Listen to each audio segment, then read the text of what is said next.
Hello, everybody, and welcome to another very special, very annual style Halfgen podcast. Those of you on audio just missed out on Nat. Give me the look of something. Ross, how would you describe that? Scared Chihuahua is what first thing that popped into my head. But that's a lazy description, man. That's a all right. that's like a viewer at the stadium when Bane emerged from the ground. Oh, yeah, strong guy just popped up.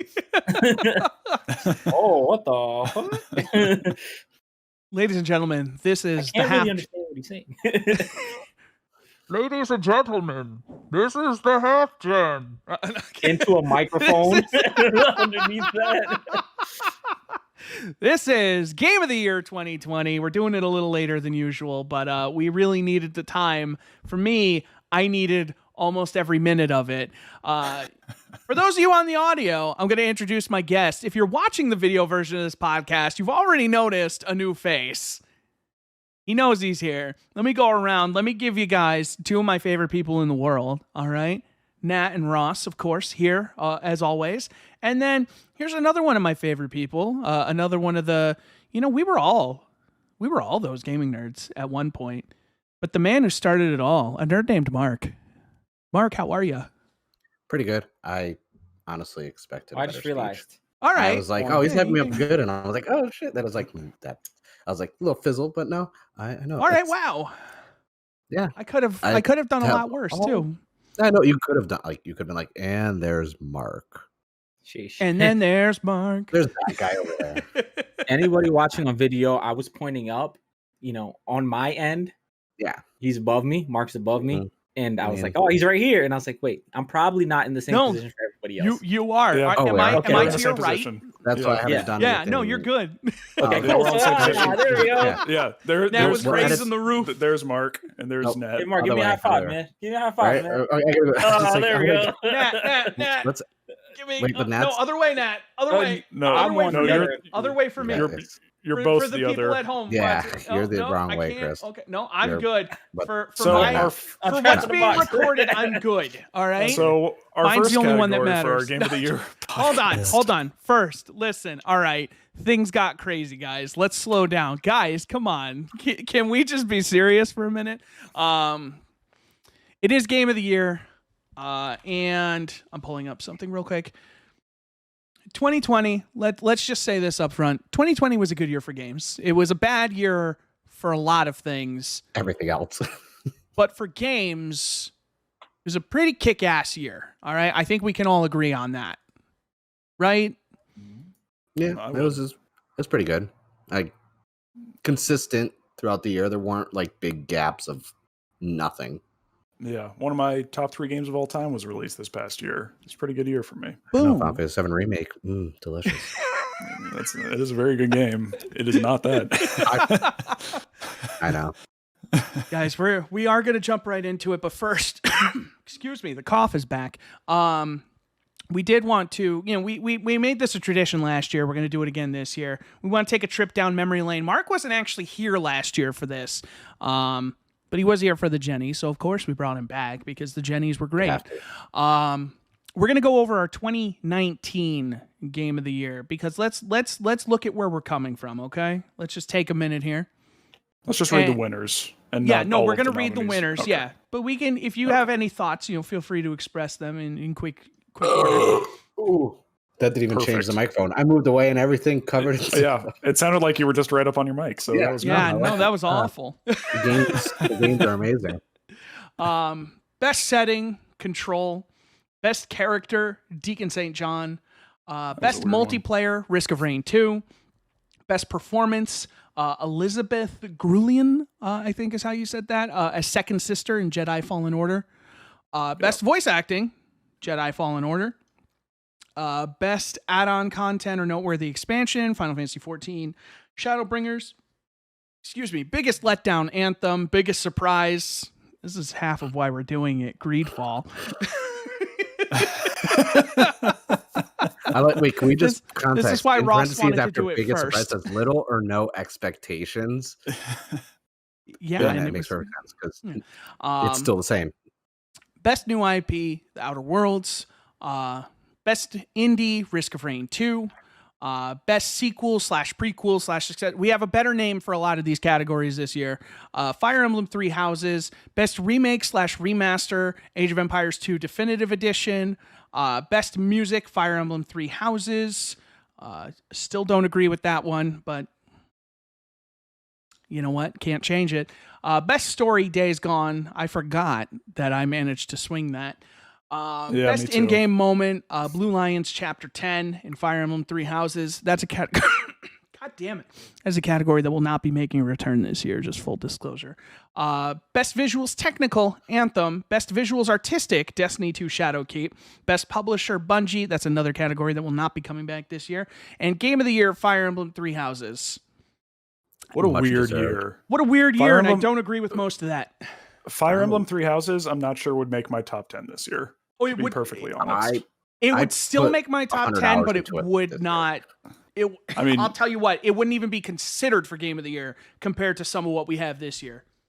Yeah. Yeah. I mean, that's opinion. I probably would, just because Fire Emblem 3's Houses really helped get through a month or two of the quarantine, because I played it when it came out. Played it. Yeah, I didn't. So like for me, I was like, "Ooh, this is so good!" Like I beat it, and then I remember I was talking to you. I started playing it again, like right after I finished it. Yeah. All right, guys. So real quick, we're on to 2020. 2019, it was a weird year, but that's going to provide you a lot of context for just how crazy 2020 was. We're going to go down real quick. We have a master list of every game that's nominated, with a few category exceptions that we'll go over later. But this is every game that has been nominated. So as I go down the list, somebody wants to, say something, somebody wants to be like, yo, I want to talk about that real quick. I just want to make sure.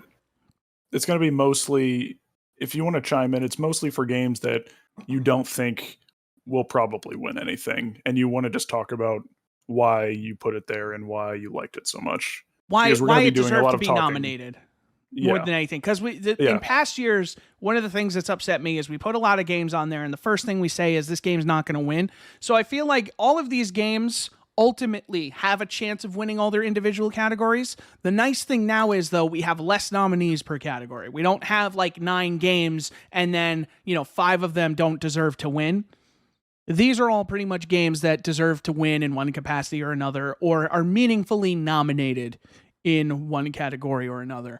Right off the rip. So we hope that this is a cleaner list and ultimately just a cleaner experience all around.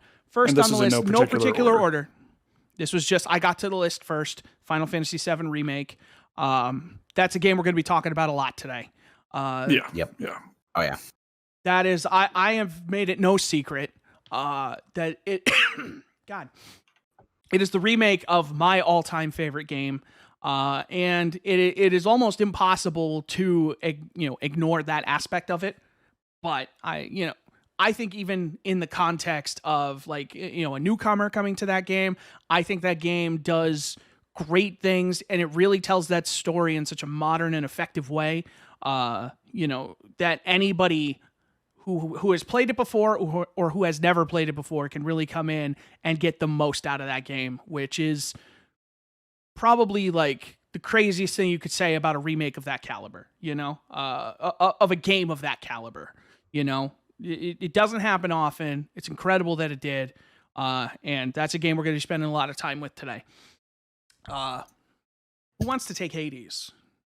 I'll take Hades. Go ahead. It is it's not my favorite Supergiant game, but it is their best game that they've put out. Kind of helped move roguelites forward in terms of how they tell their stories. And it just has that Supergiant art, music, world building, voice acting, kind of the whole package. So yeah, we'll be talking about that more as well. Destiny 2 Beyond Light, you all know. Video can see. You all know why Destiny 2 Beyond Light is on here. Destiny 2 is probably my favorite game I'm currently playing, even though I will say 2020, not its best year. But Beyond Light brought a lot of new things. That's going to see some nominations, probably you're not going to see me fighting for it as I have in the past, because I've got a lot of other games on my plate right now. But Beyond Light on here, The White Door. I'll also just tackle this one real quick. I'll probably tackle these next two at least. The White Door was a game I played early. I wanted to play more indie games this year. And The White Door was the one I kind of picked up on a whim early this year. And you know, sometimes when you get games early in the year, they kind of get lost by the time you get to the end. They kind of get overshadowed by the things you played recently. I have not forgotten about The White Door throughout this whole year, you know, and there's a lot of games that I have spent time with and you know, I'm not going to talk about today, but The White Door is a game I have not forgotten about throughout this year. So there will be talks about that as we go on.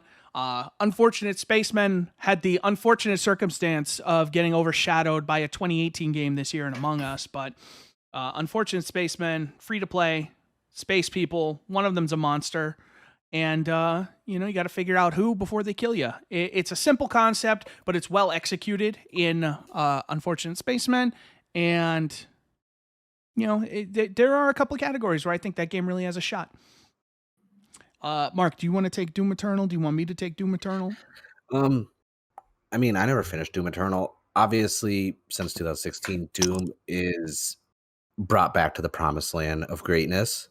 And we were talking about before recording the gameplay changes from, you know, 2016 to now. Doom Eternal, I swear, the music in that game is what got me. Like, I've never been a big Doom fan.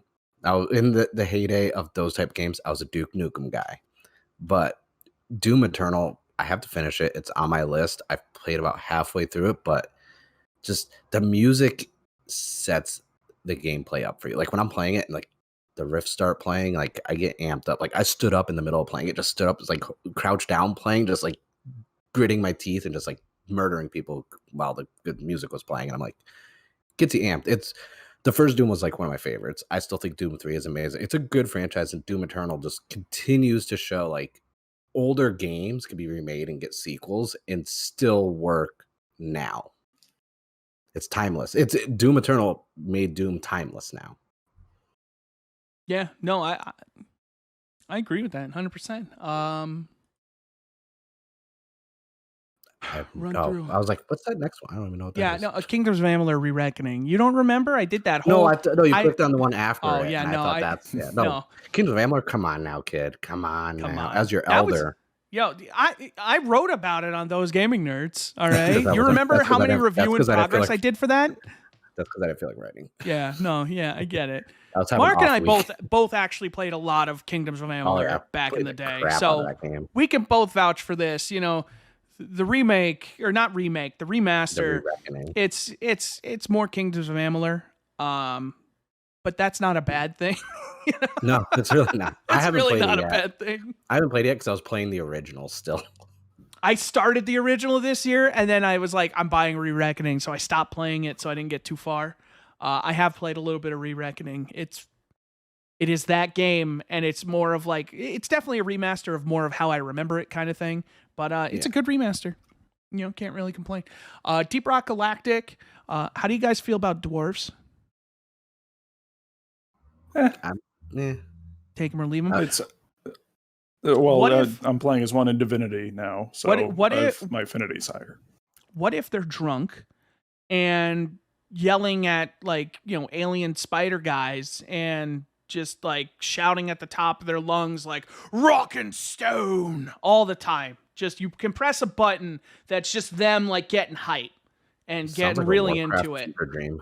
Yeah, that's Deep Rock Galactic is kind of a fever dream. It's kind of a cool game. 4-player co-op. There's different classes. You go down. You have a good time. The dwarves talk a lot of shit about aliens. And then they go back and they get drunk. Sometimes it makes them really big. Sometimes it makes them really small. Being drunk does different things to you. And it's weird.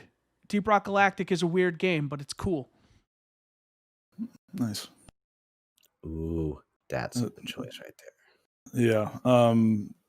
Xenoblade Chronicles is one of my favorite games of all time, and with their kind of, it's like in between a remaster and a remake. Like there's a lot of quality of life things they did to make it better. The visuals are way better. The epilogue they added is not great, but when the main game is so good, it's just one of the best JRPGs of all time, and they knocked it out of the park with the definitive edition. I agree 100% with that because I am a huge Xenoblade Chronicles fan. Yeah, It's really good. This is a game I still Yeah. feel like I'm missing out on having not played it.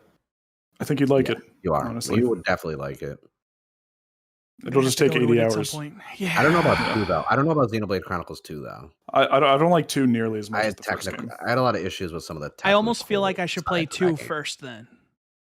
It will If I was, definitely make if you I was like gonna play Xenoblade both, Chronicles I would more. probably want to play 2 then 1. If 1 is better. 2 is way more kind of anime stereotype, archetype type of deals. Yeah, The voice acting's from Xenosaga, so Yeah, and it's like it's not as good, and it's if you're gonna play both games, play that one first, so then you'll know what a good one looks like. Fair. if you play Definitive Edition for the first, like Xenoblade Chronicles, you won't want to play Xenoblade Chronicles 2. It's fair. Xenoblade Chronicles X, I like more than 2. Ooh. Ooh. Yeah. Mark did not agree with that take. Well, no, I'm just like, no, I do agree with it, and that's a bold statement that I agree with. Because I'm like, God. I thought I'm because not like gonna lie. I had that opinion, and I thought that was a bad take on my part. But then hearing someone else say it, No. was a fan, like, okay, yeah, Hey, it feels bad. Yeah. I I've had don't this say it out loud. conversation.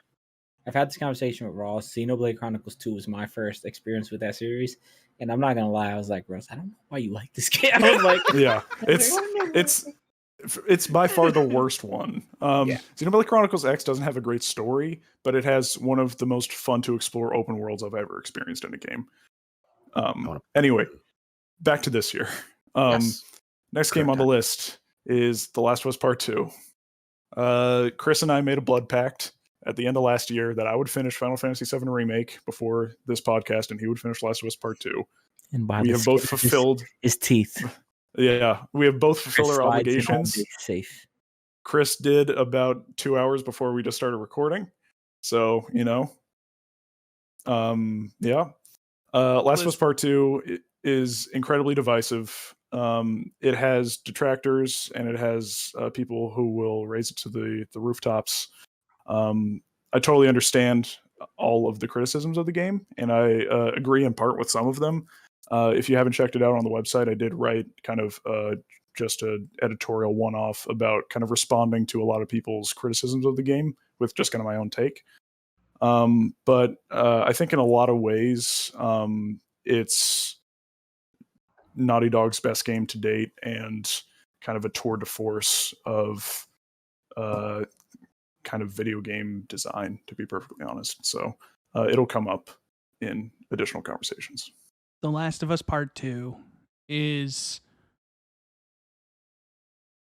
probably, regardless of anything else that is said here, let me say this right here, right now.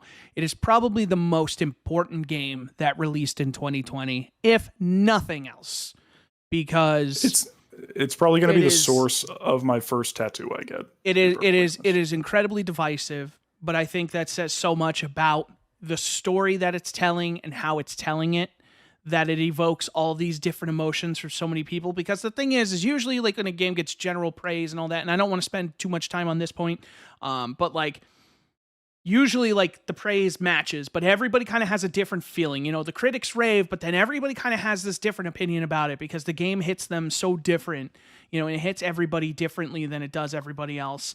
And so The Last of Us Part 2 is incredible, and we are going to be talking a lot about this game today. And, Yeah, I was just going to say, my biggest what if with that game is, I know there still definitely would have been people who did not like the game at all, but I'd be curious to see how the initial reception would have changed if those leaks wouldn't have happened a couple months before release. That's the the leaks what if. definitely hurt. Oh, yeah. I can tell you flat out, like the leaks. Like after our last Jenny's talk and this and that, I did start playing it Mm-hmm. because I don't want to come off as biased based on what other people say online. I was like, I'm gonna try it out. Like a friend of mine had it, let me borrow it. Was playing. I haven't finished it because honestly, I've been playing a lot of JRPGs, and after putting all that time into 7 Remake, kind of burned out on the PlayStation for a bit. And 'cause I beat Final Fantasy VII Remake in like a week and a half. But I think honestly the leaks definitely hurt it drastically with the 100%. reception. Also, it's just the culture of gaming right now. Like, Yeah. you know, if you don't 100% like it, it's horrible no matter what. Yeah. I think for what it's worth, I think the leaks only hurt it. I don't think the leaks hurt it as much as it could have, because I think the only people who cared to look at, anybody who cared about the story of The Last of Us Part 2 did not look at the leaks. I didn't look at the leaks. And I had the game the day it came out, and I didn't play it until just now, you know? But I avoided the leaks. I avoided the spoilers. I didn't look at anything online. And that's the thing, is if you really care about the story and if you really care about experiencing that game, then you didn't seek those things out. So I think the only damage that was done was kind of the biased internet reputation, because, you know, let's be real, the game, you know, did incredibly well with critics. It did incredibly well in sales. So I think the vocal majority on this game probably didn't actually play the game. I know they you saw the review bombing that it got. I will say I don't think any of them played it. I do disagree with you about leaks though, because I'm a whore for leaks, no matter what, especially things I actually love. That's your problem, man. I've been trying to deep dive, find out about like the ending of WandaVision and like Spider-Man. Like I purposely go out of my way to find leaks for things because it doesn't ruin it for me technically. Like I don't get leaks, don't ruin leaks things ruin it for me. Yeah, but I'm just saying. can't. For me, it doesn't mean I'm not passionate. If anything, if I like something more, I'm gonna look for more information and leaks and like on the set films and photos. Like you should see how many Google tabs I have open right now trying to find about Spider-Man 3. Yeah, but we'll be bringing up this game a lot throughout the course of the discussion tonight. Do you want to take Miles Morales or do you want me to take? We'll both do it. I think we could be quick on this one. Miles Morales is a really good game. Yeah, it trims out a lot of the fat from the original Spider-Man game with kind of a lot of the excess mini games and a lot of kind of just kind of extra some open of the bloat. World stuff. Some of the bloat. Like the original game had like 6 different token resources you would use to unlock a ton of stuff, and that's still there somewhat in Miles Morales, but it's a lot less, and it's just very focused, which I really enjoy. And as I get older, I really do value sometimes having shorter, more compact experiences. I think Miles Morales is that. I think that's the biggest praise, really, is that they took the open world game and they condensed it into an experience that doesn't take you 20 hours to finish. Yep. And but it feels good. It feels open. It feels full. You know, they did just enough. And that was the thing with that game, is like, I felt motivated to go out there and do everything, because I looked and I was like, well, there's only 7 of these things. Why don't I just do them? You know, whereas if there's 70 of those things, I'm going to do 5 of them and be like, this is stupid. I'm going to go do something else, you know? Yeah. Good game. Yeah. Next 2 are going to be me and then Nat. You better be ready, because I'm getting you talking on right there. I'm getting you talking, my man. You're looking pretty. Like I know, but like I thought me and Nat were just eye candy for this, so you get more. I need the people to remember that Nat's not just here for the looks. You know, we like what's inside Nat as well. You don't have to worry about this. You see, my hat represents the future. For our audio listeners, it's a Mets hat. So the future is looking like 2020. Listen, so this next game, Suzerain, was another game on my quest to play more indie titles this year. When I finished Hades, I was pretty convinced that there wasn't going to be another indie game that was really going to come close. And then I played Suzerain. And there's going to be a lot of talk about Hades, but I will not allow this game to be slept on. You know, it's a simple premise of, you know, taking over as the president of a country, like a kind of an upstart, you know, fictional Eastern Europe type country. But it's what you do in the moment to moment. It's the decisions you make that shape your country. It's getting all this information and being like, hey, so do you want to do what's right for your presidency? Do you want to do what's right for your people? Or do you want to do what's right for the people around you? And it's this constant balance of, you know, trying to I came at it of like, I'm going to just do what's best for my country. And you realize, everybody says, oh, I could do that. And, I could be president. It's not that hard. You just talk to these countries, whatever. If it's this hard as a game, I can only imagine like what it really it gives you a perspective on politics a little bit. And, who's to say how accurate it is? But I'll tell you, I racked my brain about a lot of these things, and it's a game that I still kind of go back to, and I'm like, God, just like, I have regrets. I don't have a lot of regrets about games, but I have regrets how this game has played out for me. And I just think about it, and that shit keeps me thinking about it.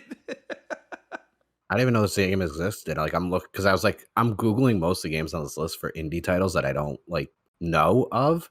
And I'm like, wait, this Suzerain game looks really good. Suzerain is really good. I'm and gonna have to get this. Like, I think everyone here would get varying degrees of enjoyment out of it, and I think you'd all enjoy it in different ways. But I think that's also just a huge credit to the game, that I could recommend it to all three of you, and all three of you would find enjoyment out of it, Yeah, I'm gonna buy this after we're done. Quickly touch on, for the remaster portion of this, because we're going to have that later. Mafia 2 Definitive Edition. It's Mafia 2. Let's be real. Mafia 2 is a fantastic game. This is just a better looking version of Mafia 2. Everybody knows Vito. Everybody loves Vito Scaletta. The mafioso with a heart of gold. Not much really needs to be said. Mafia 2 is, it's almost 10 years old now, and it's probably still one of the best games that came out this year. I think Tony still has my physical copy of the original Mafia 2 and the original Mafia that he never gave back to me. Yeah, that sounds right. That sounds like Tony. Yeah. Nat, can you break down some Animal Crossing for me, please? Are you sure you want me to break this down? I want you specifically. Sure you want me? I need your brand of Animal Crossing. So let's just get this off the top. Shouts out to Squirt, Cranston, Carrie, Scoot, and Nibbles, and Hazel. My villagers, the ones that I care about deep down in my heart. The real ones. Because when nobody was there to visit you, you had to go spend time with your animals during quarantine in Animal Crossing, just trading stuff, giving everybody gifts, just teaching you how to be a better human, with animals. Animal Crossing, a great game. One of my votes, pick for the year. Everybody can enjoy it. Animal Crossing. If you haven't played it, do yourself a favor. Switch lights are cheap. You can get one used, and you can get Animal Crossing. Do it. Do yourself a favor. Yeah, it has my wife's seal of approval because she literally bought a Switch Lite to play Animal Crossing and has put way more time into it than I have. So, and I put like 80 or 100 hours in. So I feel like I'm the one who got bored playing Animal Crossing. I'm the only I got bored after like play it. Like 2 or 3 months. I understand how it works, though. It's not a game you can just power through and play. It's a daily type game. Yeah, it's a daily. It's a long. You're thinking about the end game. Like you can't just rush through it. I understand. It's like a check-in every day. Yeah, and I played, Animal Crossings in the past. I do think everything about this was like really good, especially because when it came out, I got it day one, and I was doing time travel. So like within a week, I had like a decked out island. Everyone's come visit, like, oh my god, your island's so good. Like, I didn't play it, but I know you don't time travel, you scumbag. I always time travel. Call me Marty McFly. Call me Marty McFly. That's dirty. No, remember I sent you the photo. My character was dressed up like Seto Kaiba. Hey, so with Animal Crossing, I do want to say, if my Nintendo account didn't get banned for 3 months, I would still be playing. But yeah, I bought like a key online and they banned my account for like 3 months until they refunded it. So that was a thing. It wasn't even Animal Crossing. It was like Pokemon. I didn't even play it. I played it like for a little bit. You gotta be careful anything Pokemon related. Like don't even. I mean, they're catching people from duping Pokemon. Just don't. It's like it's a game that got most people through the early part of quarantine this year, and I think there's something to be said for that. I think it's still the best-selling game of the year. Maybe it might not be. It might be, but it might be. It was top 5, I think. Yeah, it's up there. Next up, I'll take Streets of Rage 4. Excuse me. Streets of Rage is legendary brawler series from Sega. always well known for its incredible music, and Streets of Rage 4 is way better than it has any right to be. Ended up playing through this co-op with a friend, and there's way more characters than you would think to play as, and they all play incredibly differently. And the art style's gorgeous. And talk about, I was telling the other guys before we started recording that I've gotten into collecting like video game soundtrack vinyls. That is one I would love to have because that soundtrack is incredible. Yeah, highly recommend it, especially if you have someone. It's a brawler, so it's easy to pick up and play. If you have a significant other who's maybe not into games, I think they would like it because they can pick up pipes and hit people with them. But yeah, Streets of Rage 4, great return to the series, and I hope there's another one. So that's that. I think these This next next one two is are Mark. both Mark. Yeah, I think I thought the next three were, but okay. This is gonna Maybe. just like Decisive Games. W2k Battlegrounds is in the wrestling community, which I am very large part about the online. Everyone either hates or loves this game because they went arcade style, like kind of like All Stars that came out about 8 or 9 years ago. But the good thing about this is it's not even full price. It's a $30 game, and they tried something new. All DLC is free. They just for the last month and a half, every week they've been adding 4 or 5 legends or Hall of Fame. They added Batista, Ric Flair, Razor Ramon, all these cool people, and it's actually a lot of fun because it's kind of like Smash Brothers to an extent. You could do like 4 people online against each other. It's like completely outlandish, nice arcade style, like pick up and play instead of the simulation, which for the last 3 years, 2K Games has like failed at executing a proper game since they bought the license from Ukes. And yeah, I think it's just something that needed to be, I don't even know what category, like I put it under, but I was like, it needs to be said, like when a company that's established a franchise of simulated games goes out and tries to make an arcade like outlandish game and it works, I give them credit because you already have the foundation. You could pull a FIFA or an NHL where you make the same title every year, just do tweaks, and they decided from the ground up to make something new. So I appreciated it. So that's why I put that on there. Unlike the next game, which has never broken my heart more than anything in my life. Hold on. So these two, I know what category you have them under. We're going to skip these for now since we're going to specifically be talking about them in that category. Yeah, we do. Yeah, because they're only in one category. Yeah, so let's skip those for now. And I feel like next one in more than one category? That one's in a lot of categories. Really? I didn't even notice. Well, which one? This one? Yeah. Oh, I thought you were talking about the one above it. Well, yeah. This one we're not talking about in let down of the year. Ghost of Tsushima. It completely floored me with how good it was. After Infamous Second Son, which I thought was fine, but not up to the quality of the previous games. I was curious to see what Sucker Punch would bring out, and Ghost of Tsushima is probably my favorite open world game since The Witcher 3. It's just in terms of quality, in terms of me actually wanting to traverse the open world and not just fast travel everywhere after a while. Couple that with some of the most satisfying combat I played all year and probably within the last few years. Kind of wrap that all up and then have a really good story as well. I think it's definitely one of the best games of the year, and I can't wait to at some point play the co-op Legends mode. Because people have been raving about that, and there's like limited time costumes as well that are like based off of other PlayStation games that you can unlock, and it's like class based, and it's awesome. Ghost of Tsushima is a really good game, so that's that. Ghost of Tsushima has probably the best sword combat I've played in any game.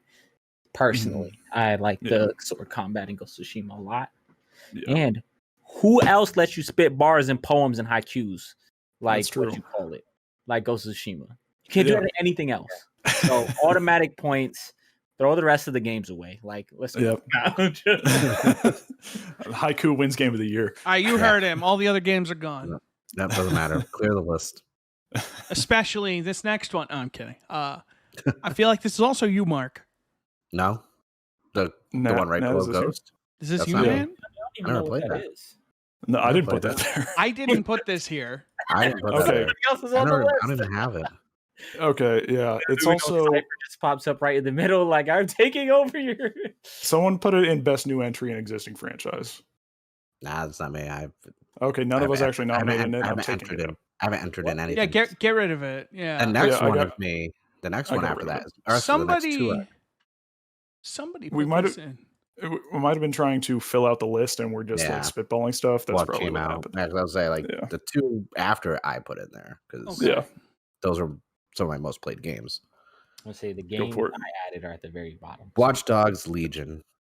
Now, we all know I have a history with Watchdogs because when the first game came out, I had the PS4 bundle pre-ordered, and when that game got delayed, my PS4 got canceled, leaving me without a PS4. So I never played the first one ever. You didn't Second miss one. anything. You did yourself a favor. Yeah. Second one I No, tried to really. play. Second one I tried to play, didn't care. But then something about playing as someone's British Nan and fighting someone appealed to me about Legion. I just want to Understandable. play someone's Nan. And I will Yep. say, from open world, like Ghost of Tsushima, definitely one of the best open world games of all time. Watchdog Legions surprised me with actually a really good story and also just open world playing as any character, but there's more to it. It's not just like I don't know if you guys have played it. You see like what they like, this and that, and every character actually has their own side mission to get them to join you. So every character you see walking the street has a side mission. And I was like, okay, you know what? That's ambitious. It's better than the first game where we had a companion app to do stuff that didn't work. But this actually, I think if this was the first entry in the Watch Dogs franchise, it would be getting praised like crazy. But everyone's expectation bar is pretty low after how the first two were. So this was a pleasant surprise at how good this game was for me. Nice. Perfect. And how about the next one? Oh, ooh. Ooh. One of my favorite franchises from Microsoft, besides Halo, obviously, is Gears of War. Gears of War is really good. I mean, 4 I skipped and I finished 5, but Gears Tactics, I liked Halo Wars. Love Halo Wars 2. I love tactic games. It's not Gears Tactics. It's one of the few times I played it on PC and console because the console port came out. It shows you can have a tactic games with a controller, and it works perfectly fine because it's kind of like XCOM. But to continue the Gears story, I haven't played a game like Gears Tactics with that level of cutscenes and story and lore added in. Because XCOM, which is like the closest thing you can compare it to, there's not much in depth of the story. It's kind of more simulation and adding your own like base and upgrading units and stuff. But Gears Tactics is and the Coal Train, baby, the Coal Train. That's all that matters. So it That's wins fair. every award Coal because of Coal Train, Train. baby. Who's talking? Who wants to talk Tony Hawk here? I put it there, but man, I feel like talking Okay. about it. It's Tony Hawk 1 and 2 remastered. Yeah. We all know what that means. Yeah.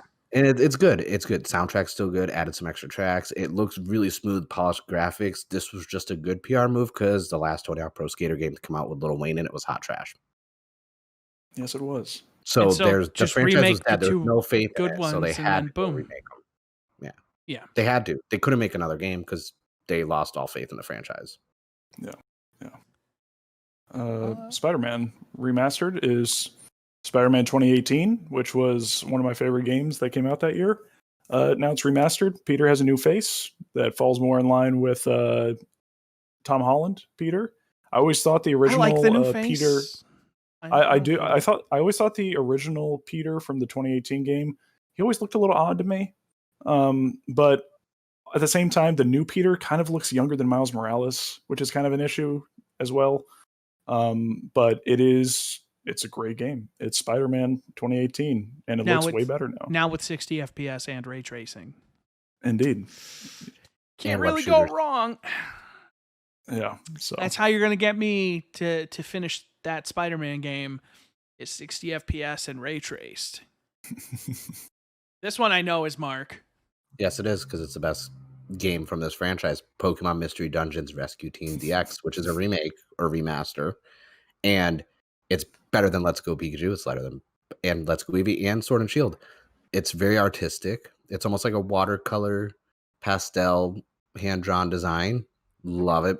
And I spent hours playing it because eventually, when you beat the main story, you can go through and catch every mythological and legendary Pokemon from all the generations. You just have to do the infinity like dungeon, but a really good story. Can't you do Caught that me in off Sword and guard. Shield now? Yeah, those are There's a called Dynamax raids Non-exclusive feature. or they're Dynamax Adventures. It's a part of the season pass, which is the worst waste of money you'll ever spend $30-$40 on for a season pass. But yeah, no, Mystery Dungeons, because I think it was on 3DS. Never played it originally, and yeah. just really good story. A lot of Pokemon. Obviously, almost every generation's in there. They added in shinies, which weren't in there before. But it was just when you want to play a Pokemon game where you don't have to grind to level up, and it's all roguelike with the dungeons that you go through, which is kind of a theme of some of my favorite games the last year is roguelike. And I just enjoyed it. I tell everyone, hey, if you didn't like Sword and Shield and you don't like Let's Go Pikachu Eevee, but you like Pokemon, you should check this game out. It's really good. And it's an original story, not a catch 'em all type situation. Sidebar. Don't you play as Pokemon in this game? Yes, you do actually. So how do you catch Pokemon as Pokemon? They join you. They join you by rescuing them. Like, oh, I want to help you, and you can actually upgrade your base in the town. So there's a lot of little elements. It's easy for kids to play, but there's a depth to it where adults will be like, oh man, this is a roguelike dungeon crawler. It's like, okay. Nice. And you can go rescue other people. If I'm in a dungeon and I die and I don't want to lose all my progress, I can send out an SOS and I can send you the link and you can go in with your team and save me, which is pretty cool. Can I go in but choose not to save you? Actually, yes. Oh, good. But it's game of the year. All right, let's wrap it up. Who's taking Resident Evil 3 here? The remake. I've only played an hour of it. I did not play it. And I didn't put it there. There's why I put on list because it's so beautiful. And it's so good. Cool. But it's still the worst Resident Evil game though. I'm gonna talk about sounds like a better remake then. Demon Souls for PS5 is maybe the best PS5 game you can buy right now because it's the only one that's built exclusively for the PS5. Demon Souls kicks ass. That game feels fresh. It feels good. It looks phenomenal. It runs phenomenal. That was worth the price of admission for me. I bought my PS5 for Demon Souls, and it was worth every penny. Demon Souls is fantastic, and this modern version of it only makes it better. Agreed. Was I with you? Sidebar, because Nat can call sidebars, so can I. Was I with you when we were at GameStop? And what was that PS3 game we kept trying to find? Was it Singularity or something similar to that? There was a PS3. Haze. You guys were trying to find Haze. It was a Haze. Nobody was trying to find Haze. Done. How do I kick him out of this call? What a great deep cut. Yeah, no. But I remember That's me. Okay, we're off topic. But I remember because I think I was with you. It wasn't Singularity. It was something else. It was a PS3 game. It was really good. But I found a copy of Demon Souls finally because I couldn't find a copy, and I was like, "Oh, this is good." It's one of the games I'm definitely going to play on PS5 when I get one because I like Demon Souls. It's well worth it. And it's not Haze. Demon Souls is probably up there in terms of my Souls games. It's the only one I played besides Bloodborne. It's older than Dark Souls, but in a lot of ways, it's better than Dark Souls. In terms of that formula, the way that it handles its formula, I think is really good. And I'm just gonna throw it out there. If they decided to make a sequel to Demon Souls, I am all about that life. I am ready for that. If that's a direction they want to go. But let's move on to the next game. I think 4 games I put on here. This first game is Valorant, the Riot Games multiplayer CS:GO style, arena game. I don't know how you describe it, but yeah, class-based shooter that we would be remiss if we didn't talk about in multiplayer games because it's probably one of the bigger games that released this year. So, yeah, Valorant's kind of, not as special, kind of weird bootleg cousin, Rogue Company.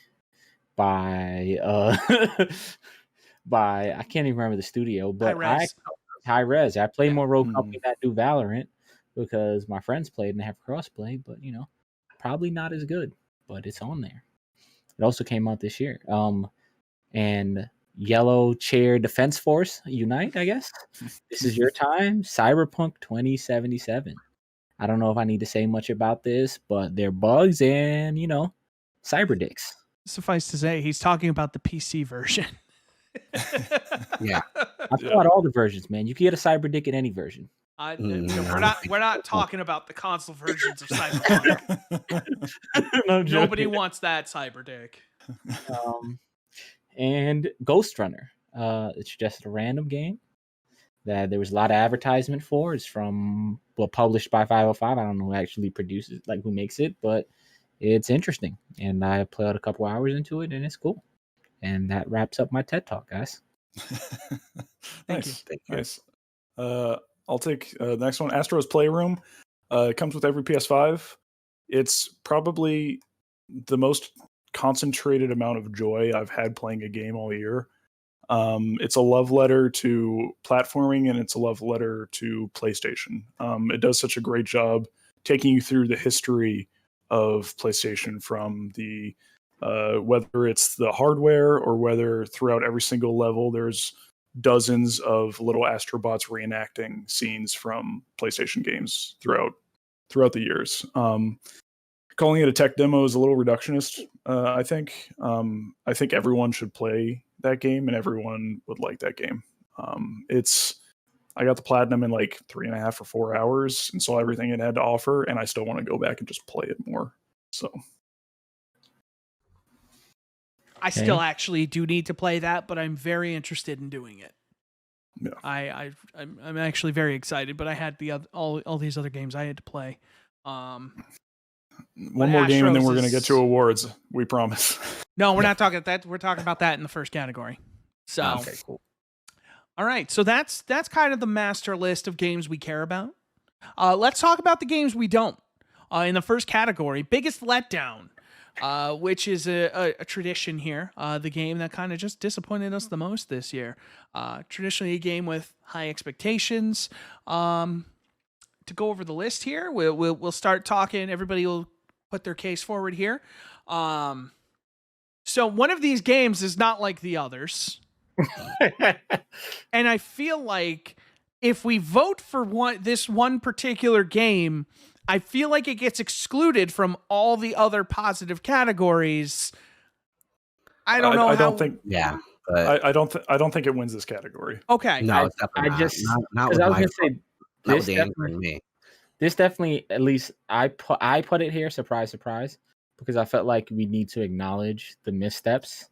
And it isn't actually the biggest letdown for gameplay and stuff. It's the biggest letdown for what is missing and what was not fully fleshed out, and for what the consumer had to deal with on the back end. If you bought this on last gen console, I got to get used to saying PS5 and Series X or current gen. So yeah.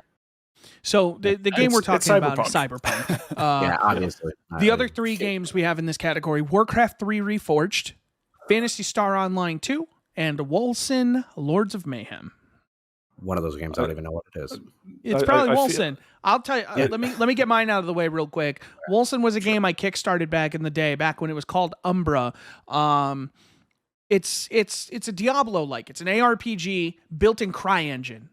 So the game is gorgeous and plays surprisingly well, but it's got all the visual flash and it's got everything. It's got all the spectacle.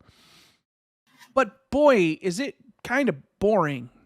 There's just nothing. It's not and I've talked about it on recent podcasts with Nat, and it's I kind of alternate back and forth between kind of loving my time with it and then kind of hating my time with it. It's entirely unspectacular aside from the fact that they're doing a bunch of cool stuff with CryEngine. It's just a very ho-hum ARPG that came with all this hype, through Kickstarter, and they made a big push when the game came out. They got all these streamers playing it and stuff like that. And the game just kind of never lived up to its lofty expectations. and it just, it's just kind of there now, and it's like it's a game I'll probably finish someday, but I'm just in no rush to play it. I don't know that it necessarily wins, but if you're asking me what's my biggest letdown, that's probably it. I was not gonna lie. I thought I keep getting Suzerain and Wilson mixed up. Yes, you do. And when you were talking earlier, I was like, I thought Chris didn't like that fucking game. And I realized you were talking about the like political game. And I was like, oh yeah, I didn't really check that game out. Yeah. So And then the other two are Mark. yeah. So Warcraft 3 Reforged happened. I'm a huge Warcraft fan. The most positive thing you could say about it is that it happened. Yeah. Oh, I know. And even then, that's technically negative because I wish it didn't. Yeah. So I'm a huge Warcraft fan. I mean, I like my StarCraft. Me and Chris have played StarCraft 2 many times online, 2v2s against people. We're actually pretty decent. We're pretty good. And Warcraft 3, more or less Warcraft 2 Battlegrounds, but Warcraft 3 was also one of my favorite RTS games ever of all time, like legitimately all time. And when I heard about Reforged, I was like, ooh, this is gonna be good. They show us these visuals, these cutscenes, how it's gonna look. I'm like, yeah, let me pre-order it. So I pre-ordered it. And I completely forgot it came out. And then I got the notification from like, hey, Mark, Warcraft 3. So I download it, I play it, I install it within the hour. Visuals weren't there. It was trash. Execution, I don't know how they messed up the engine. The gameplay was broken as well. And it kind of left like that taste in your mouth, like, ooh, this franchise, like I have no expectations for Warcraft 4 now. Like I don't. They're not making Warcraft 4. They're not making any more RTSs. No. Rest assured. No, they're not. Yeah, especially after like you couldn't even remake Warcraft 3. In Warcraft 3, there was no issues. I still have Warcraft 3, the original one, and the Frozen Throne. Played them perfectly fine. Runs smooth. But the problem is they made changes to those games to make it compatible with this one. So they've actually made those games considerably worse with the changes they made to the back end of them. They're still considerably better than Reforged.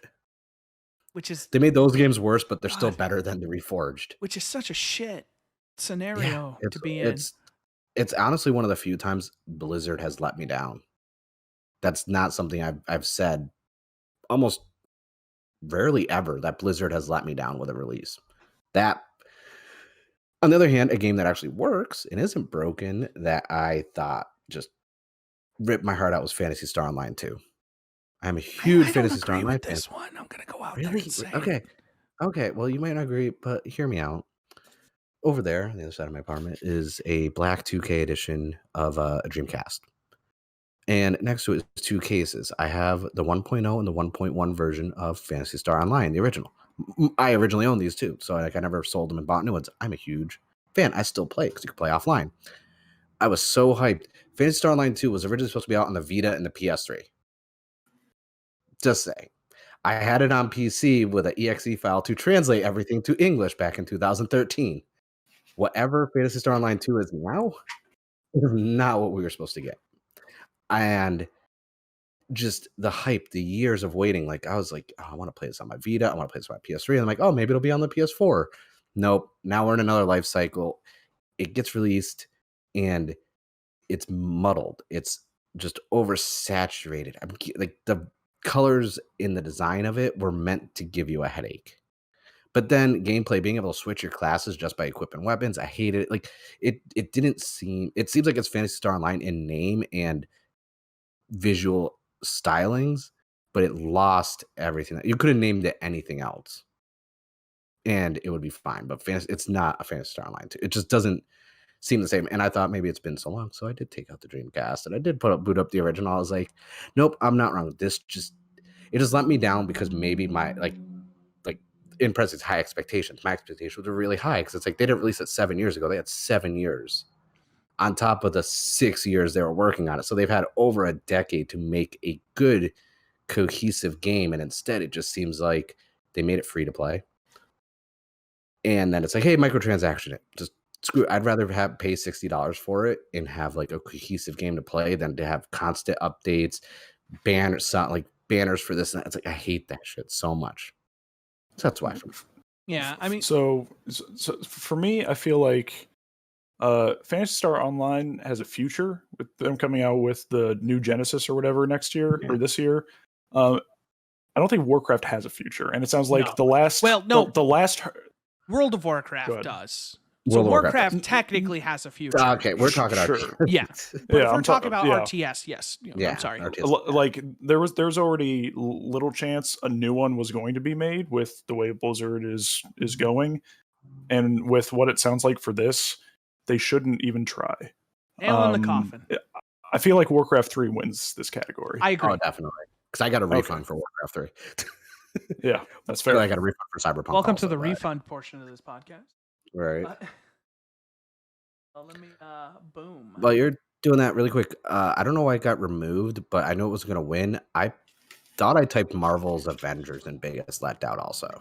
But I just a thought nod. it was in there. Because it's not even in the master list. Yeah, Just it's to point not out. in the master list. You're right. But I will say it's no longer the biggest letdown because Kate Bishop DLC has been actually really good and entertaining, and they fixed a lot of the issues I had with. It's a fun game. game. It's a fun game to play. It's really good. It's really good. I think once Spider-Man's released in it on PlayStation, more people will jump on the bandwagon to play it, and then they'll get it for cheaper. I have the edition that came with the Captain America statue and the map of like the Mark 1 armor, and I was like, nope. From day one, I've been enjoying it. Put a lot of hours into it, and they've been very transparent on their subreddit that they're fixing things. Here's what they're working. They take a lot of constructive criticism, and I think honestly, like I told Chris, I felt bad because I recommended he pick it up, and then it was broken. But it's worth jumping into now. They've actually made leaps and bounds. Especially there's a free upgrade for next gen too. I have it on PS4 now. Well, technically PS5. I picked Nice. it I'll up play during the sometime. holiday. So yeah, no, I do. I picked it up on PlayStation also for Spider-Man. Yeah. If you're watching the video podcast, I made both of those shots into my trash can. Is that what that noise was?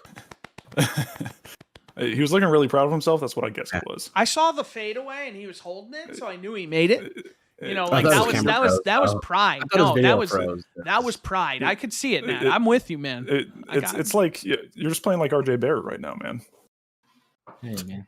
You're playing a little spotty, so I'll take that offense. I'm 2 for 2 right now. Next category, the polar opposite. Let's start talking positive awards. Let's talk biggest surprise. So this is a game that we had little or no expectations for and kind of knocked our socks off. And the list is as follows. WWE 2K Battlegrounds, Suzerain, Ghost of Tsushima, Animal Crossing New Horizons, and Astros Playroom. Who wants to go first? I had a game on here and it's not there. I don't know what you guys are doing. There's games on the list that don't belong. There's games you put there that aren't. It's whoever added Crash 4 Yeah. is who screwed this up. I Mike, put Ghost Runner there. I don't think it's gonna win, but I did put Ghost. Okay, Runner. and Ghost Runner. yeah, my quick take on this is that I put Ghost on there, Ghost of Tsushima. I think I put Animal Crossing on there, and I definitely put Astros on there. I think those were all surprises, varying surprises as to how good they were. Yeah. But I think Ghost of Tsushima comes from a big established studio that has put out quality work in the past. So I would not pick that game. Animal Crossing, it's a huge franchise for Nintendo. It hit at the right time. I don't think I would pick that one to win. Astro's Playroom, not many people played Rescue Mission because it's PSVR, but it's one of the best VR games of all time. So I don't think that the quality for that. What's that? I think Astros belongs on this list, 100%. I think it does as well. I agree fair. with the two That's fair. games that you said. I didn't mean to cut you off. I'm sorry. No, that's fine. I assumed that's where you were going with it, and I just want to say I do believe of those, I think Astros definitely belongs on this list. Because nobody expected that to be a console launch defining game, you know? That's this generation's Resogun, and it's better than Resogun, you know? I'd say it's also Ross a brought up good blueprint. points though. Like Animal Crossing was perfect timing of that release. I think from a biggest surprise is how well it sold, because I don't think it would have sold the way it did if people weren't stuck at home. I don't think it would have sold that. This category isn't as much about sales. Well, no. This is I more know, in but I'm terms saying of like from a biggest surprise. I mean, technically, I was surprised. Like that it comes from it comes from a franchise of consistent quality. Yeah, like Ghost for me I actually was surprised at how good it was, just because the whole Infamous Second Son situation, where I was like, I thought it's Infamous like Second Son was really good, so I thought it was expected good, Ghost of Tsushima to be good. But compared to like 1 and 2, I was like, Second Son was like the least of that franchise that I wasn't really feeling. So like I was genuinely surprised because I was like, I okay, think this is actually great. Like, look at the if you look at Second Sons, compare this, I'm like, this is quality. Like, this I is think a fine tuned game. I think Ghost of Tsushima is another surprise in terms of, like market reception. Yeah. I don't think quality was ever the Oh question, no, and I don't think not at all. I don't want to make like a blanket statement. I'm gonna make one.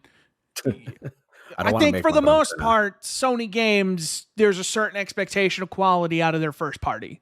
I think we can all agree that you have a certain expectation for how a game from them is going to come out,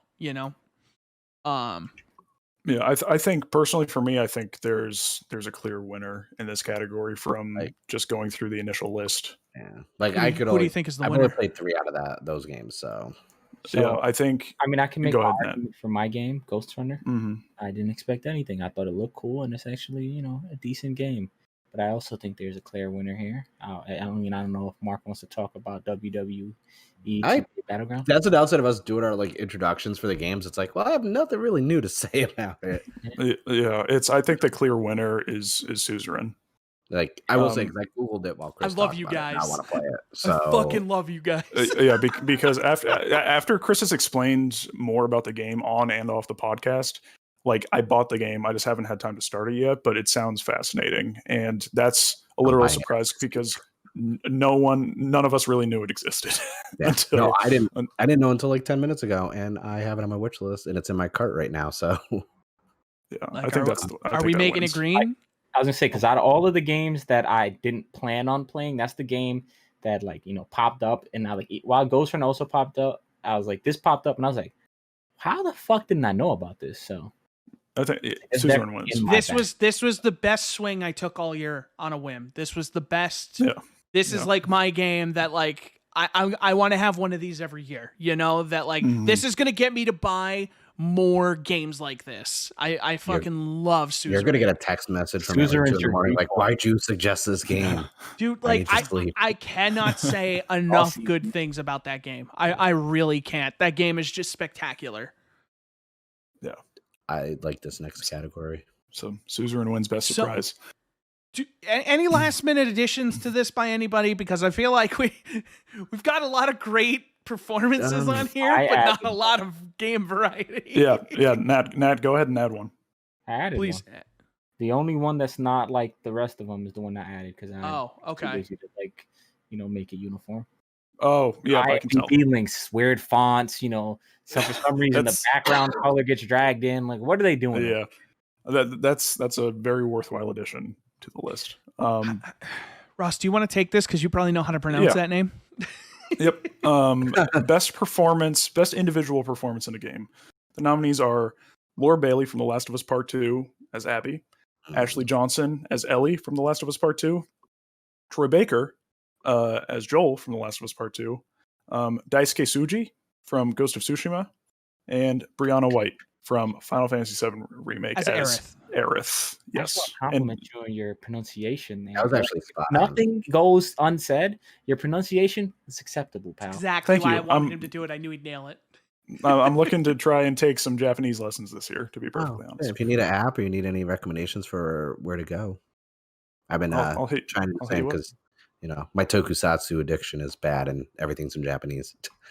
So I'm fascinated to hear what people think about this category. I think Daisuke Tsuji was a great addition that I forgot to add, but he is really good.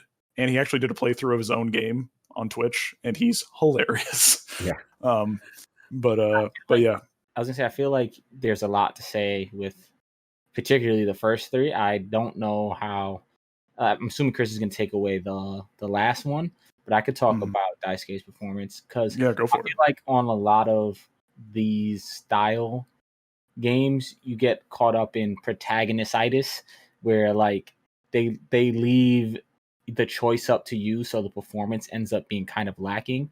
While this doesn't suffer from that, I feel like Daisuke's performance at every turn is very impressionable and doesn't make you fade to the back, which I feel like a lot of times you want out of a protagonist character, but this was very emotionally charged, very, very it's hard to get detached from oh, I'm playing as this guy, and I want to do the choices that I feel like are going to represent this guy really well. Yeah, it's a similar situation to like Geralt, where it's a defined character already, and you're making decisions within the parameters of his morals. And I think that, and for those who don't know, Daisuke Tsuji is actually the English voice actor for the protagonist in Ghost of Tsushima for Jin Sakai. And I think that, you know, he initially he comes off as kind of stoic and one note, but because he's a samurai, so he has this honor code, that sort of thing. But as the game goes on, he really opens up, and I think does a fantastic job. Yeah, I think Daisuke Tsuji is a very, very worthy nominee for this category. So I want to knock 2 names off of this list, and Okay. I hope there will be a general agreement in this. I love Brianna White. I think she is the strongest performer in Final Fantasy VII Remake. I thought you would put Barrett above her, to be perfectly honest. Yeah. I think she's a little more consistent. Consistent, that's fair. That's fair. So I think she's phenomenal. I think all 5 of these nominees are fantastic, and the hard part is going to be narrowing it down. But I think it's a fair concession to say, you know, I in another year she could win, but we're looking at the Sony juggernaut here of just how do they keep doing it with these performances. Because like I think like since Uncharted 4, I can't think of anybody who has who we talk about so consistently as putting out games with, you know, completely best in class voice acting. You know, Yeah, agreed. the other name I would take off of this is Troy Baker. One, because his role is relatively minimal in that game. Spoilers, I guess, is relatively minimal in that game. And 2, I don't think he's better than either of the 2 female leads. Yeah, So- I agree. Why I did put him is that his performance is very minimal, but it's incredibly It's more impactful than most performances in any other game this year, even with that little screen time. Yeah. Joel has ruined Troy Baker because I don't think he'll ever get another role as good as Joel. He was my least favorite part of Miles Morales Spider-Man. Yes. And Yes. He is Batman awful Arkhams in that game are because awful. it's just him. It's just like EA CEO version of Troy Baker and Miles Morales, and I don't like it. It's the worst. So that leaves us with Laura Bailey, Ashley Johnson. I'm gonna and put Daisuke my Tsuji. vote out here. All right, go ahead. Yep. I think Ashley Johnson is the winner. I wholeheartedly believe. I think the wide variety. I think young Ellie, modern Ellie, and just like all the different kind of emotions that she went through. I think her range was just spectacular. I can't think of many performances I've ever heard as good as this one. Like that was half of what kept me going in the parts when I wasn't as into the game was her acting. And all the credit in the world to Laura Bailey because she did a phenomenal job as well. But I think Ellie just kind of hits those highs and lows a little bit stronger. And I really, really want to throw my hat in for her. I think to me, they're all great, but it's not close. How about you, Mark? I'm the other side of the coin. I was going to say Laura Bailey.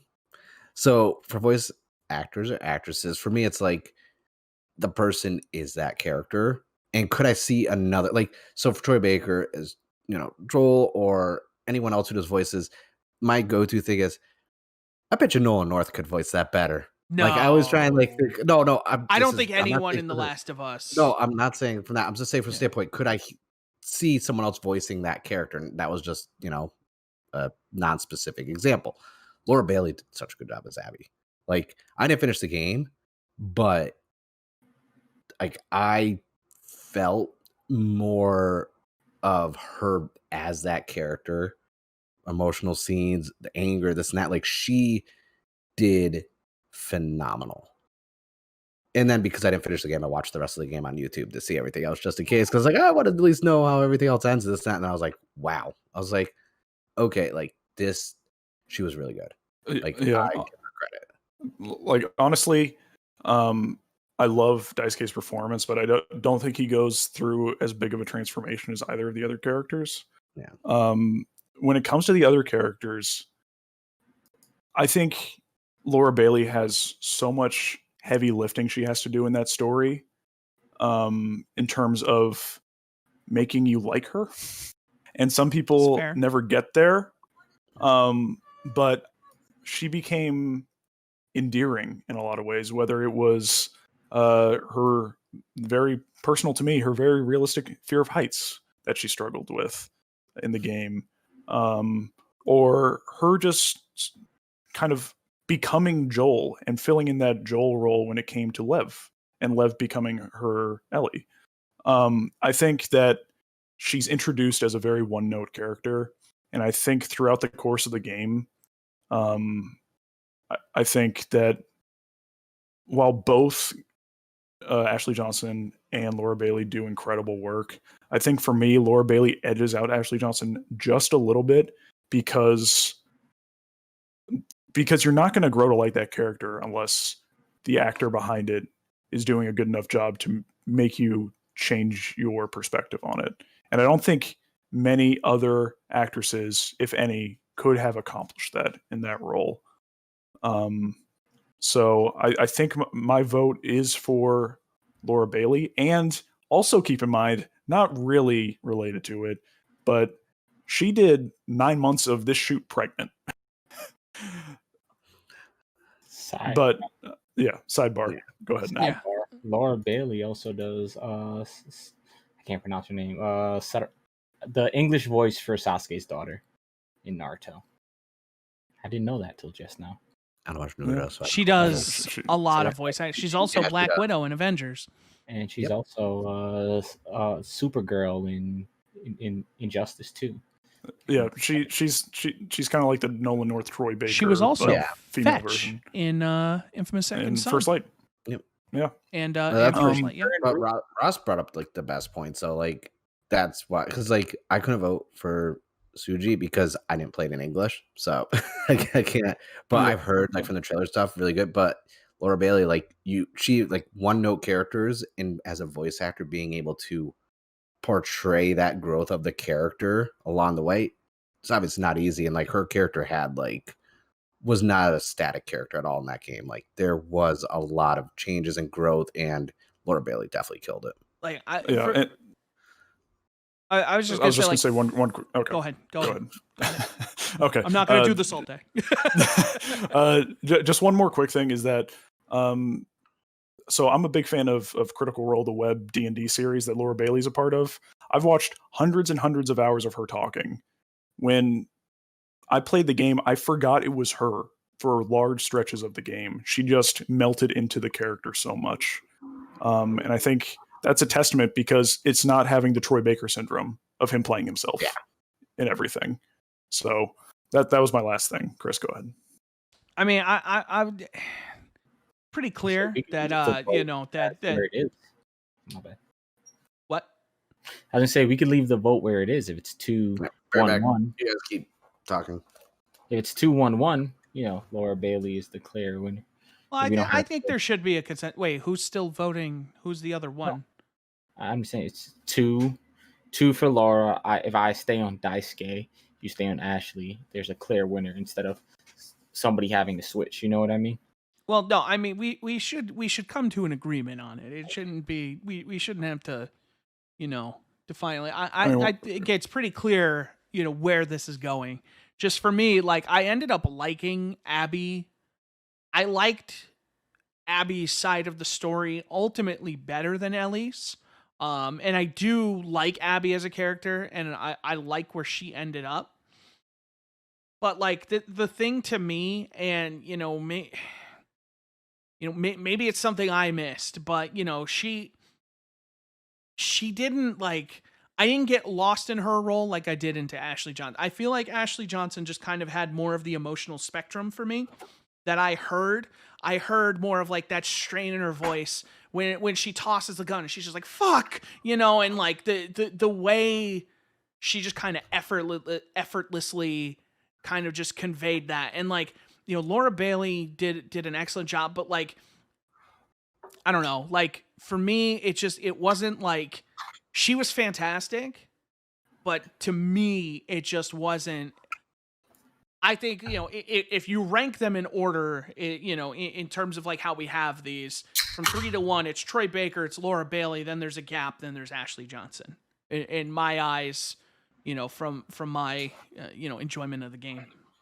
Yeah, I don't think Laura Bailey is asked to go to some of the extremes that Ashley Johnson is, but I think a lot of her acting comes from way more subtle stuff, whether it's facial expressions, whether it's her conversation with Mel and her coming to grips that her getting this revenge didn't fill her in any way. And you see her kind of aimlessly just trying to figure things out.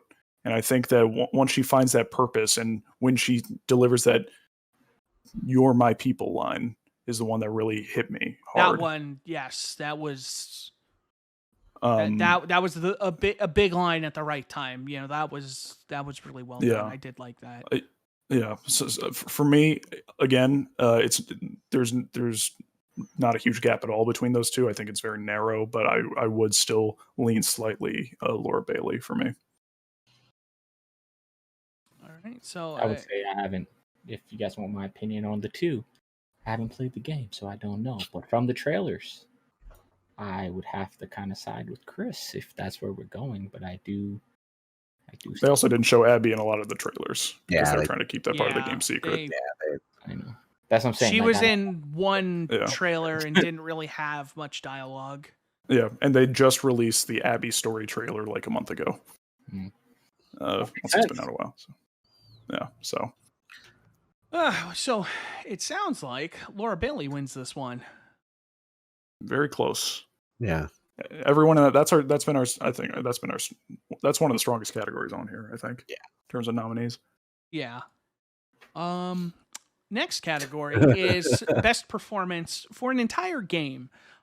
So this one, the entire cast is on the hook for this one. Okay, that's fair. The nominees are The Last of Us Part 2, Watchdogs Legion, Hades, Final Fantasy VII Remake, Marvel's Spider-Man Miles Morales, and Ghost of Tsushima. I think there's me personally, there's two games kind of in this race. Three games in this race, but two of them definitely much higher on that list. I don't know if anybody has any, specific feelings for a game they want to just, throw out there right now. Watchdog Legions, all the English people are hilarious. All right. And that's fair. They talk trash in English, and it's great. Especially when you try and hit them with a car. Because the whole entire cast, everyone's a playable character. So the whole city is the cast. Watchdogs Legion isn't going to win this category, Mark. I'm well aware. That's why I just I thought it was hilarious. That's not a hill I want to die on. Trust me. It's hilarious. So, Marvel Spider-Man Miles Morales, I think as a whole the cast is very good. I like Najee Jeter, who plays Miles a lot of the time. Great. But there are definitely times where, Chris, you mentioned this. He gets whiny. He has such a high pitched voice. He gets whiny. Yeah. Oh no. And so I would probably eliminate that one. I put Ghost of Tsushima. I put specifically for the English cast because I think Sucker Punch did something cool where they did cast all of the English roles with actors and actresses of Asian descent. So all major characters are Asian American or just straight like Asian in some way. They didn't whitewash it, which I thought was really good. And I think the overall quality is really high, especially for a game about that period of Japan the default thought would be to go straight to the Japanese voice track, which I know a lot of people did, and that's not a wrong answer whatsoever. But I think the English cast is really underrated after playing through and platinuming the game. But I don't think it wins this category. I just wanted to. Interesting thing I learned about Ghost of Tsushima is there's different mocap for the English voices and the Japanese voices, which I think is really cool and a nice attention to detail because, you know, they could have, I feel like they could have tried to like rig it along, but they apparently have mocap for all of the like facial scenes. And yeah, there's That's cool. Separate one. There's 2 for every scene, an English scene and a Japanese scene. That's cool. I don't know if that continues down the thread for different languages, but I know for those 2, at least. Yeah, for sure. So I'm going to throw this out there. I'm going to rank these last 3 games from third to first, and kind of you guys can fall on this where you do. Final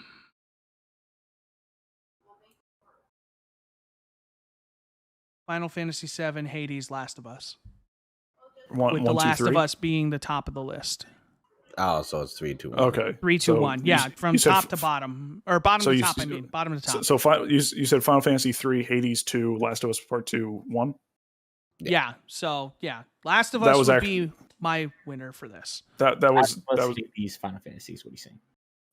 Yeah. From 1 to 3. Yeah. So you would have the same list, Ross. Yeah, I was expecting you to put Final Fantasy 7 above Hades.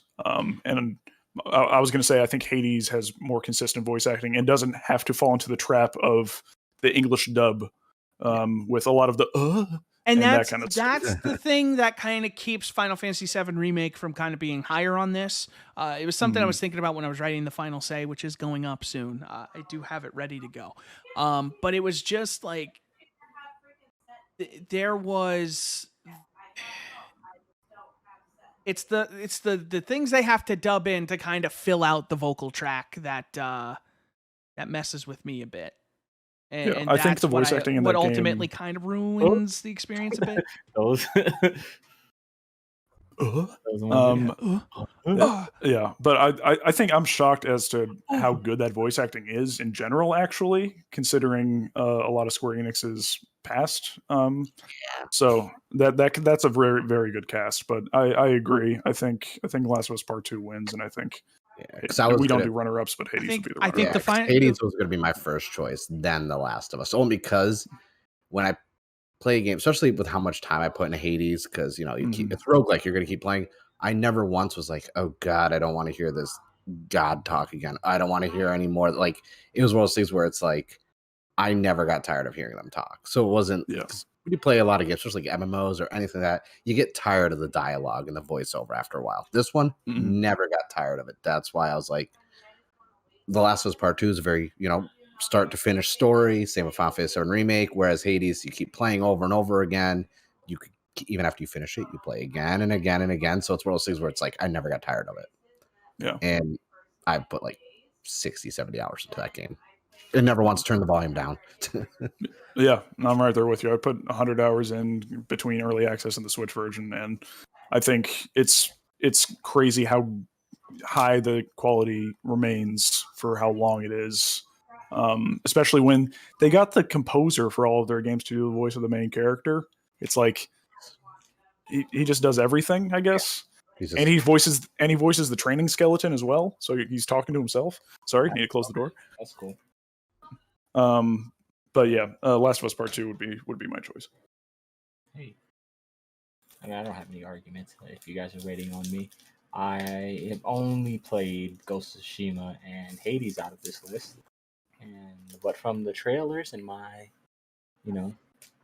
from my position, Last of Us Part 2 seems like the clear winner here, just from my outsider perspective. Yeah, and it's not even just like, because sometimes there's the trap of, whoever wins best performance wins best overall voice acting. That's not always the case. And in this case, I really think just The Last of Us is in a whole different league than the other games on this list. The Last of Us is really heavily on that too, because of the mocap and the voice acting. Like, that's outside of writing the story, obviously, and designing the game, the motion capture, the voice acting, that's like the core that they put so much time and effort into. So it'd be almost like not stupid, but like to not even like we've seen all the behind the scenes when they did that Last of Us Part 1 like documentary series. We saw the work they put into it. And I can only imagine they put even more into this game. Well, yeah, I mean, And even it if you look at shows. like Raising And it Kratos, shows. you know, I was gonna just say, modern Sony is. Yeah, the motion capture, everything else they put a say lot. it's. Oh, I was just gonna say, I hate to keep saying, you know, Sony, but like, just nobody is doing it the way they're doing it, and it really shows. It really shows, and in 2020, they really kind of just flexed on everybody in terms of like, this is how we're making games. You can have your Game Pass, you can have your portable, but we're just gonna make these games that are just like it's like playing cinema, you know, and it's just like what they're doing is working for them, and it's working in such a way that it's just like it's kind of crazy to behold.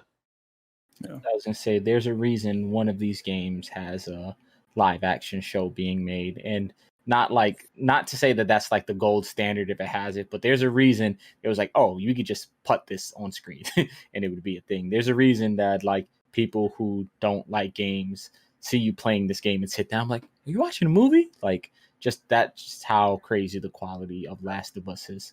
And, you know, and there's Can we do a sidebar really quick? Because it's not listed on these, but another game that puts quality into like this and that, but they're bite-sized, you know, games. Supermassive has been killing it with the Dark Pictures anthology. Little Hope was really good. It's not on any list, but that's what I forgot to put on biggest letdown. Yeah. No, that game sucked. I know. That game is bad. No, Little Hope is bad. Stop. Don't talk to me about quality. The voice acting's bad. The animation is bad. Well, that game is bad. Sir, that is a bad game. I didn't think they could do worse than Man of Medan, and then they did it. Maybe you're playing too much Destiny 2.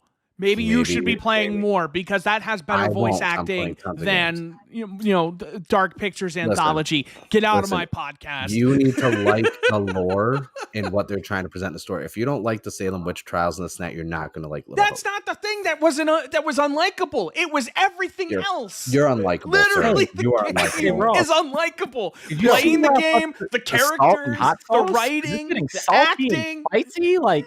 What are you talking about? I'm calm. I didn't think this was smiling. I'm happy. Like he's over there. I didn't think this was going to happen until like 5 or 6 categories down the line. I'm just saying. No, he's going to bring up Dark Pictures anthology and best voice acting. You guys didn't play it. I played it. That is atrocious. I played it. You didn't play it. You didn't play it because. Are you joking? Here's the thing.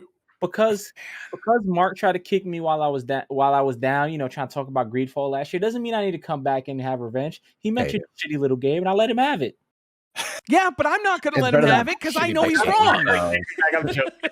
Little shitty big game. So. We still have a lot of categories. I'm just saying, Little Hope was not as bad. I don't even know what you're talking about, to be honest. Little Hope is awful. There's a final say on the website. You can go read it. I won't. Not you. Oh, because you wrote it. I will read Ross's writings. I'm now changing it to Ross's name. I am now firmly starting a campaign to cancel you because that is the trendy thing now on the internet. So you can't cancel what doesn't yet exist. You have little hope now of winning any categories. Oh my god! All right, next category. And so The Last of Us Part 2 was the winner of that last one. Next category, Best Music. So Best Music in a Game. Nominees are Final Fantasy VII Remake, Hades, Doom Eternal, Streets of Rage 4, Destiny 2 Beyond Light, and The Last of Us Part 2. This might be the hardest category. Sidebar, I actually think the music in Cyberpunk is really good and probably stands Why didn't you write it in? Because it's so fucking buggy and shit doesn't play when it's supposed to. That's fair. It has good music, but I can't access it. But I don't know if this is the correct track to be playing. Right. I get that. I get that. Don't That's fair. chastise me, Chris. I tried to save us some time. Just think of the greater good. All right. There's a lot of really good games on this list. Yeah. I already kind of have my winner picked out. I have my winner. I have my winner picked out as well. Okay, all right. We all know. Do we want to Chris's just go is. around the room? Final Fantasy VII Remake. There's too many tracks. Too much music. He's being spiteful. This is what he said he was gonna do. Yeah. Yeah. To Beyond Light. I'm joking. That was on purpose. That's not even true. Come on now. Why are you joking? You might as well say Greedfall. That's not my pick, but I seen it there and I was like, I gotta go for the joke. I gotta go for the stand duck. Worth it. That was worth it. Ross has left the room. I take back 90% of everything. I don't even know what's in that corner. Like for me, God. Ross just disappeared into the He went to event. another part. Like I he's in went to the Shadow Realm. He went to another podcast. Yeah. My actual pick is Oh. Doom Eternal. It's fair. Mark, what's yours? Doom Eternal. All right, we got ourselves a standoff. And mine is Final Fantasy VII Remake. Yeah, I know. All right, so we let's have to just settle with some Mario Kart. Oh, if we settle on Mario Kart, I'm good then. Yeah, Final Fantasy VII wins. Well, so let's be sir. fair. Every game on here had good music. We wouldn't have nominated it if it didn't, but Final Fantasy VII Remake has so much goddamn music. Too much music. No, it's fantastic. Every boss has its own music. Every zone has music. There's music when you're not in battle that shifts perfectly into battle and then back out. You could give Final Fantasy VII Remake a sound design award, and we don't do that because we're not, really critics at that level. But in terms of music, Doom Eternal's fantastic, and I have Doom Eternal tracks on a playlist, but I have a lot more Final Fantasy VII tracks on that playlist. The fact that it can be equal parts nostalgic and it can evoke all those same emotions that the original game did, and the fact that it can also add all this new music that fits perfectly and feels great and sounds great is the biggest credit you can give to a remake. I would say for me, what makes me go for Doom Eternal over Final Fantasy, while Final Fantasy has very good thematic, situational music, I probably wouldn't, like from my perspective, wouldn't listen to Final Fantasy's music outside of the game. Well, we're talking about in the game. No, I'm saying I wouldn't listen to it outside of the game. While in the game, and I could listen to like a lot of Doom Eternal stuff, like while running. And, Listen, if we were talking about listening to music out of the game, Destiny 2 should have won the last The 3 category just years. says Okay, best music. It doesn't say where the music has to be located. It just says best music. this is a game of If the it's year located in my playlist show. on Spotify, Okay, it's in the game.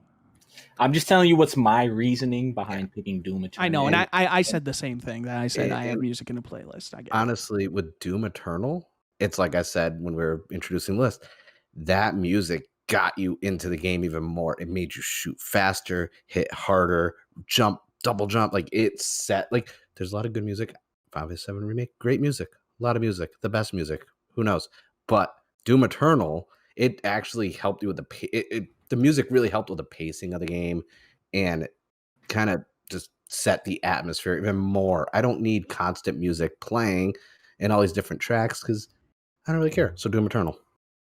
And I'm older, so For me, as someone who doesn't have nostalgia for Final Fantasy VII, but thought that the best part of the original game was the music, I think that the remake does a great job of touching those tracks up, reimagining some of them, and adding tracks that like make scenes in that game work. I get the argument for Doom Eternal that it really adds to the pacing, and that it helps with that. If I would say without the kind of music that Final Fantasy VII Remake has, its most important moments wouldn't hold nearly as much weight as they do. I think they're so critical to I think how that game is presented.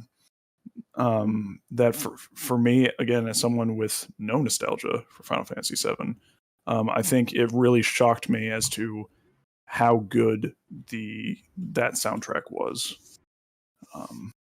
So that's kind of my argument, and we end where we began. mhm. Now, what do I have to do to convince you? Nah, I don't actually care. I could vote for it. oh, look at that. No conviction. Nat, will you give You're me just your as vote? bad as Greedfall. Yeah, You're you can just take as bad as it. Greedfall. All right. I actually think probably in the scheme of things and where music is placed, Final Fantasy probably does a better job with the music as far as the game. It's just, I'm never going to listen to that outside of the game. And that's fair, but for me, here's the thing: is I didn't listen.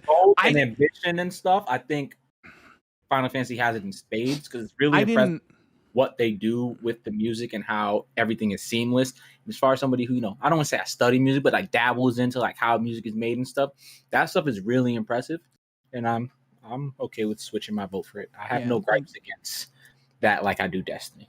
Yeah, for me, as somebody who is a longtime Final Fantasy VII fan, I didn't listen to the Final Fantasy VII soundtrack every day.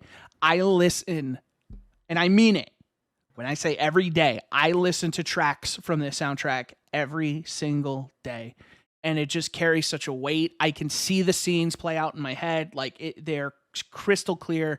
This music helps to make this game what it is in a way that, Doom Eternal, yes.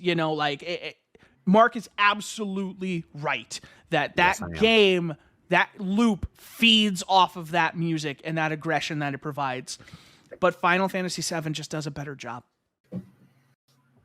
In the overall, Final Fantasy VII just does more with its music than even Doom Eternal does. I just want to say, maybe next time we should split this category and be utilization of music or in soundtrack, because I think, based on the verbiage, these are two separate categories. You know what I mean? Every year we have. I feel like the music has always been the thing. The music is staying exactly the way it is. Okay, and I'll just say because then we got 6 different categories for music. I mean, it doesn't have to if it's 2. You know what I mean? No, because we did have it that way originally. It was best music, and then it was best track, or best tracks and stuff like that, or best original score and things like that. And it's just we're just talking overall music because you can get way too granular, and I think music just talks everything, and music can be contextual, music can be licensed, it can all be good. It's just if it's used well. Just start your own music awards where it's best start menu, best end credits. I don't want to do all that. Because the reason why I didn't go for Final Fantasy VII Remake is because Barrett going I was like, Barrett, why are you doing that? I want to hear it. No, it was great that he did it. No, sidebar, that was the minuscule, serious point. The real point was supposed to be the joke point, which is now I just imagine Chris in his shower in a powdered wig like an opera singer singing Final Fantasy every day. Extra centaries. The worst part of that whole entire statement is I imagine Chris in a shower. Yeah, that's an image that's burned in my eyes now. Curled up in a ball crying. I imagine him in one of the shirts, the velvet robe with the ruffles in the shower somehow still washing. I just have my I have my sword in there, just Sephiroth. Let's keep showering to Doom. Oh man, showering to Doom actually sounds like a really good idea, though. No, that sounds painful. Walk into the shower. The only thing they fear is you. Back with sandpaper. I changed my vote. Please move on. Yes. All right.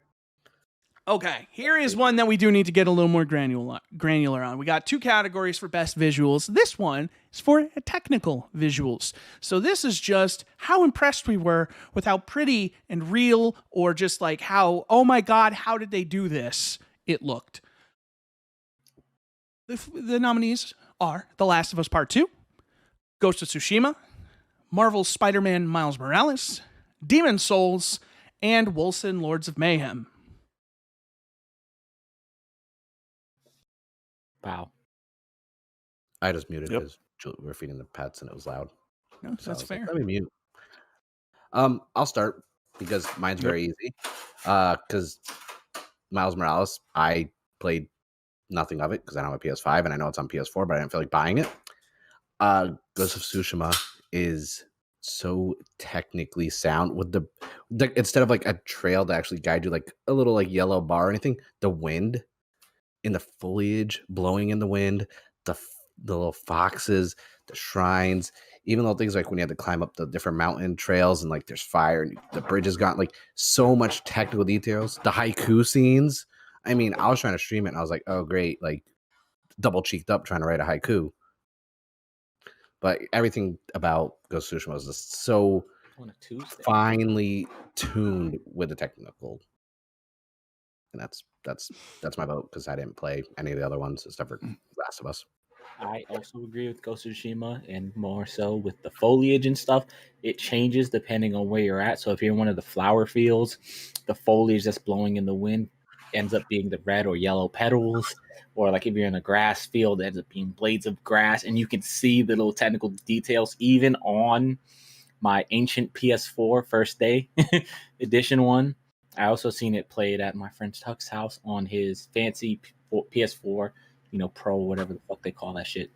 But yeah, it looks good. I haven't seen it on a PS5, but I imagine it looks better from the you stepping in mud to water, the way it only soaks up to the point where you stepped in, from the way like you see like the slashes on characters after you cut them, where the blood soaks. There's a lot of cool stuff visually about that game. So for what it's worth, just to clarify, for the talk of if it looks better on PS5, the PS5 stuff is strictly resolution and frame rate. It is otherwise the PS4 Pro version of those games when it comes to The Last of Us and Ghost of Tsushima. It is the same visual prowess as the PS4 version, but it's just it maintains its resolution better and it maintains a higher frame rate.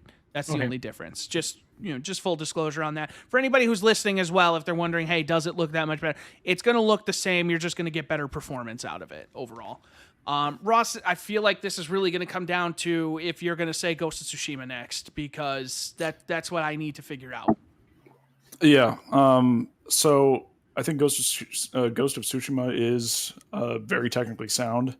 I think everything that most of the things that you two have described up until now, I think artistically it's one of the most beautiful games I've ever seen. Personally, I would put it more in the artistic category because when it comes to characters in the game, the main cast look good in terms of facial mocap. Like the side characters look a little less Jenny, that sort of thing.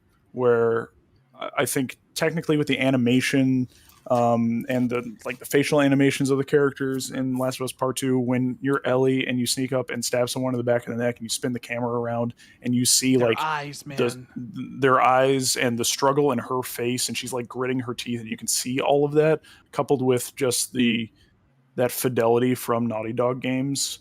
I think Ghost deserves to be on this list, but for me, Ghost is more of an artistic achievement personally, and I would go Last of Us Part 2.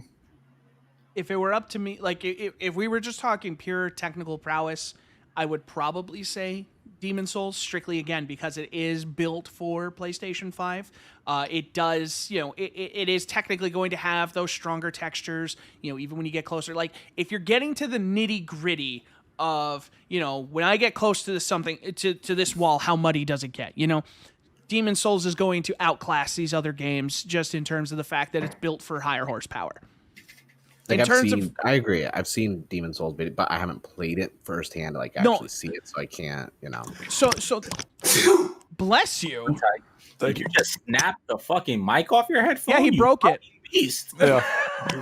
Wireless mic. I know it's a wireless mic. I got one of those too right here. So that's great. Here's the thing, though, and this is the problem, because The Last of Us Part 2 does more with its prowess than Demon's Souls does. Because I spent so much time in that goddamn photo mode, taking pictures, just cause I was just looking at scenes and just seeing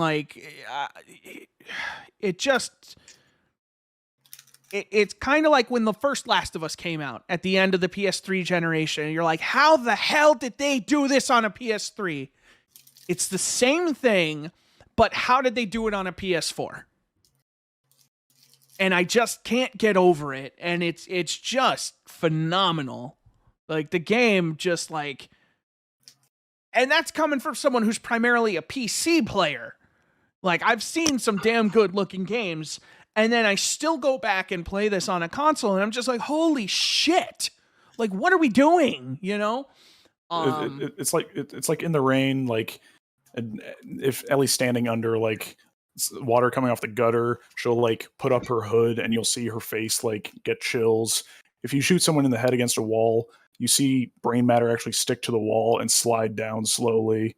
Like the attention to detail, I think, in that game, the screen space reflections are really good. And the game, again, I'm playing on a PS5.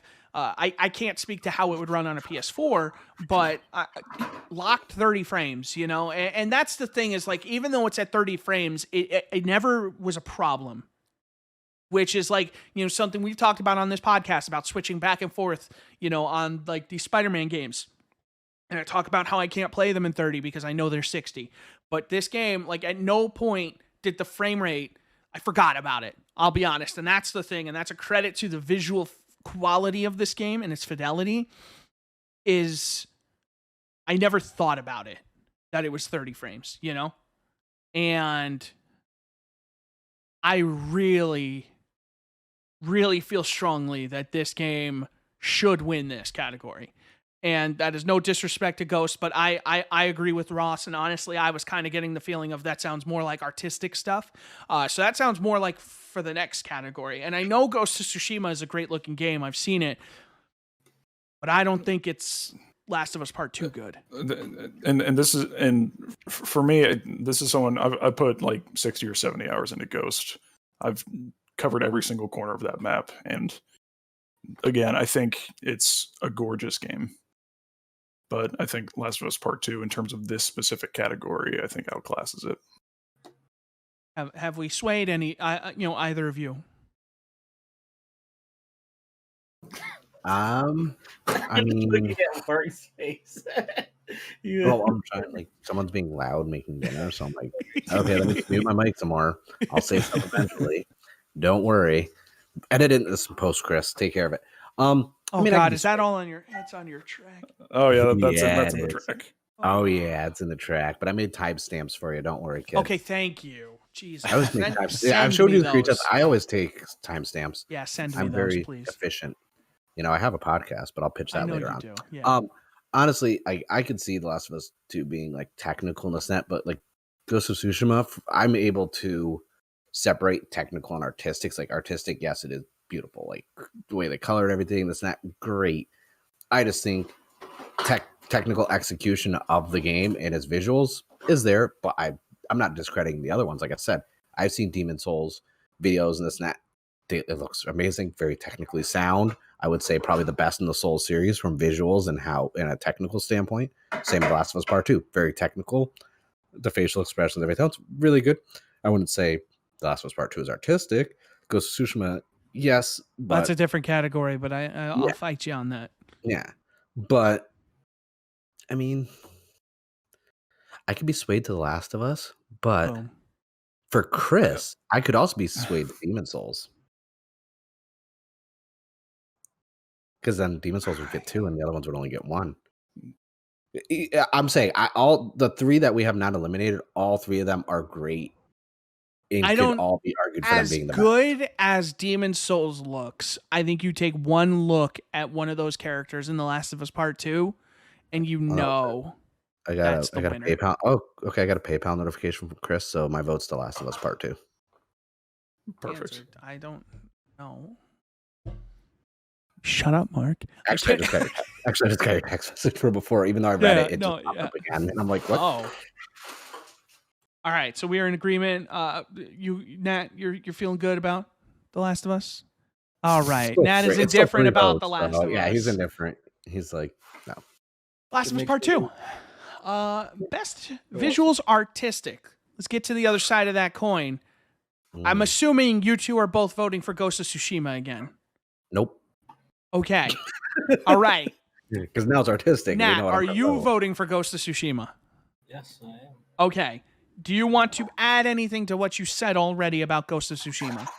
Well, here's my rules for this game of the year. I am only voting for games primarily that I've played. And the only other game on this list that I played 3 games on this list. Cool. I played Hades, played Animal Crossing, and I played Ghost of Tsushima. We didn't go over the nominees. I'm sorry. The nominees for this category are Hades, Destiny 2 Beyond Light, Animal Crossing New Horizons, The White Door, Ghost of Tsushima and The Last of Us Part 2. Still have no idea what the white door is. Because you didn't play it. Okay, so The White Door is an indie game. The developers of this game, they make a lot of weird, crazy games. The White Door is... This doesn't really have to do with the visuals, but it's basically a story of mental health. This guy kind of lost his memories, and the whole goal of the game is he can't see color. Oh, you told me about this already. Except for red. All he can see at the beginning of the game is red. So he sees a red button, he sees the white door and all that stuff. And the thing is they're trying to kind of bring the color back to his life. They're kind of trying to bring him back to himself out of his depression and out of what he's going through. So the whole evolution of the story is bringing color back to his life. Which is a huge part of it, and like why this game, exactly belongs here, because the artistic element is also ingrained in the story, Okay, cool. which Not voting for it. What? I said okay, cool, but that's fine. Well, it's like the gameplay. I'm like, oh yeah, no, I remember this. I'm like, but this doesn't really. But I already know what I'm voting for. Yeah, so I'll sort of let you guys talk about like what you're voting for. A very, very lovely game. It because remember you told me about it. It reminded me of the Missing game that came out. I don't know if you guys played that, the indie one. I don't know if that was last year or the year before. It was no real like no one talked about it, but it reminds me of that one. Yeah. Ross, what are you thinking? My two were between Hades and Ghost of Tsushima. And I think one of the main things Supergiant does is style and artistry. And I think just the design of the character design of that game, and even down to the weapon design, I think is special. And everyone in that game is attractive, which doesn't hurt if you're playing the game for 100 hours. So I think it's close for me, honestly, between Hades and Ghost of Tsushima, but I'd probably lean Hades by a smidge. Okay. Is anybody voting? Rate my Ghost of Tsushima take. As far as artistic goes, the vistas and the moments where they zoom in and the perspective is kind of forced from the battles to like the haikus and other stuff. Gesundheit. I think Ghost of Tsushima is very artistically pleasing, and as somebody who's a fan of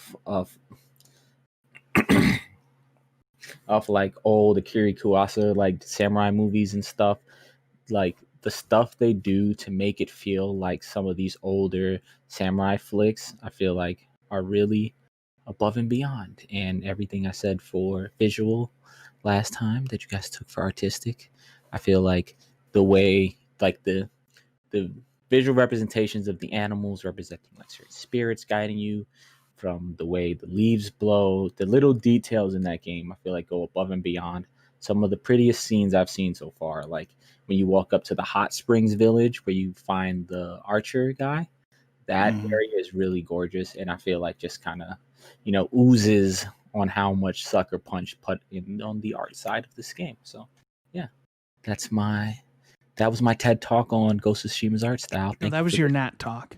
That was a Nat talk. That was a Nat talk. Is anybody voting for Animal Crossing real quick? Put that out.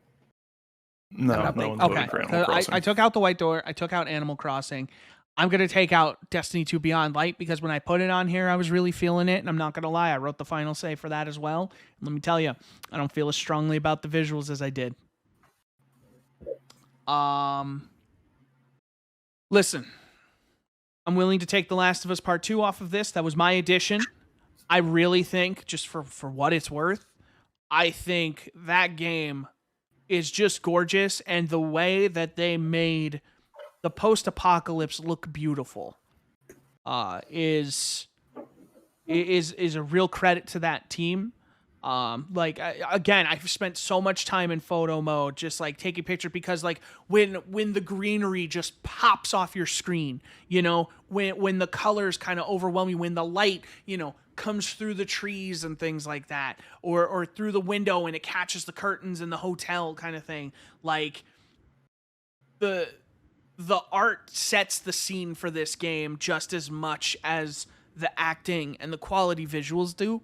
The Last of Us 2, Part 2, absolutely. I know a lot of people scoff at it because it is a technical game. It absolutely belongs on this list. Maybe not as much as some of the other games on it, though. I agree. And Mark, what are you voting Hades. for? Okay, because I'm Hades. also voting Hades. Because remember, years and years ago, you and Ross were the indie guys, not me. I was like AAA or JRPGs only.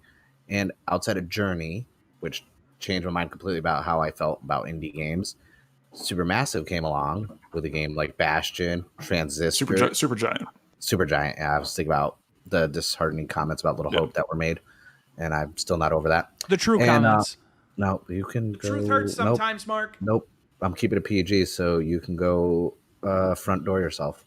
And Hades, once again, it's like that visual style now, ever since playing Bastion and Transistor and now Hades, like that's almost my favorite art style for video games now. Like I want more games to look like that and be presented like that. Because it's kind of like when they're talking, it's kind of like the visual novel style, like a Persona game, and it's like, so I'm like, they just really made like that style is my favorite now. So it's like to the point where it's like I'm now going out of my way to look for and find more games similar to that art style of visuals and gameplay.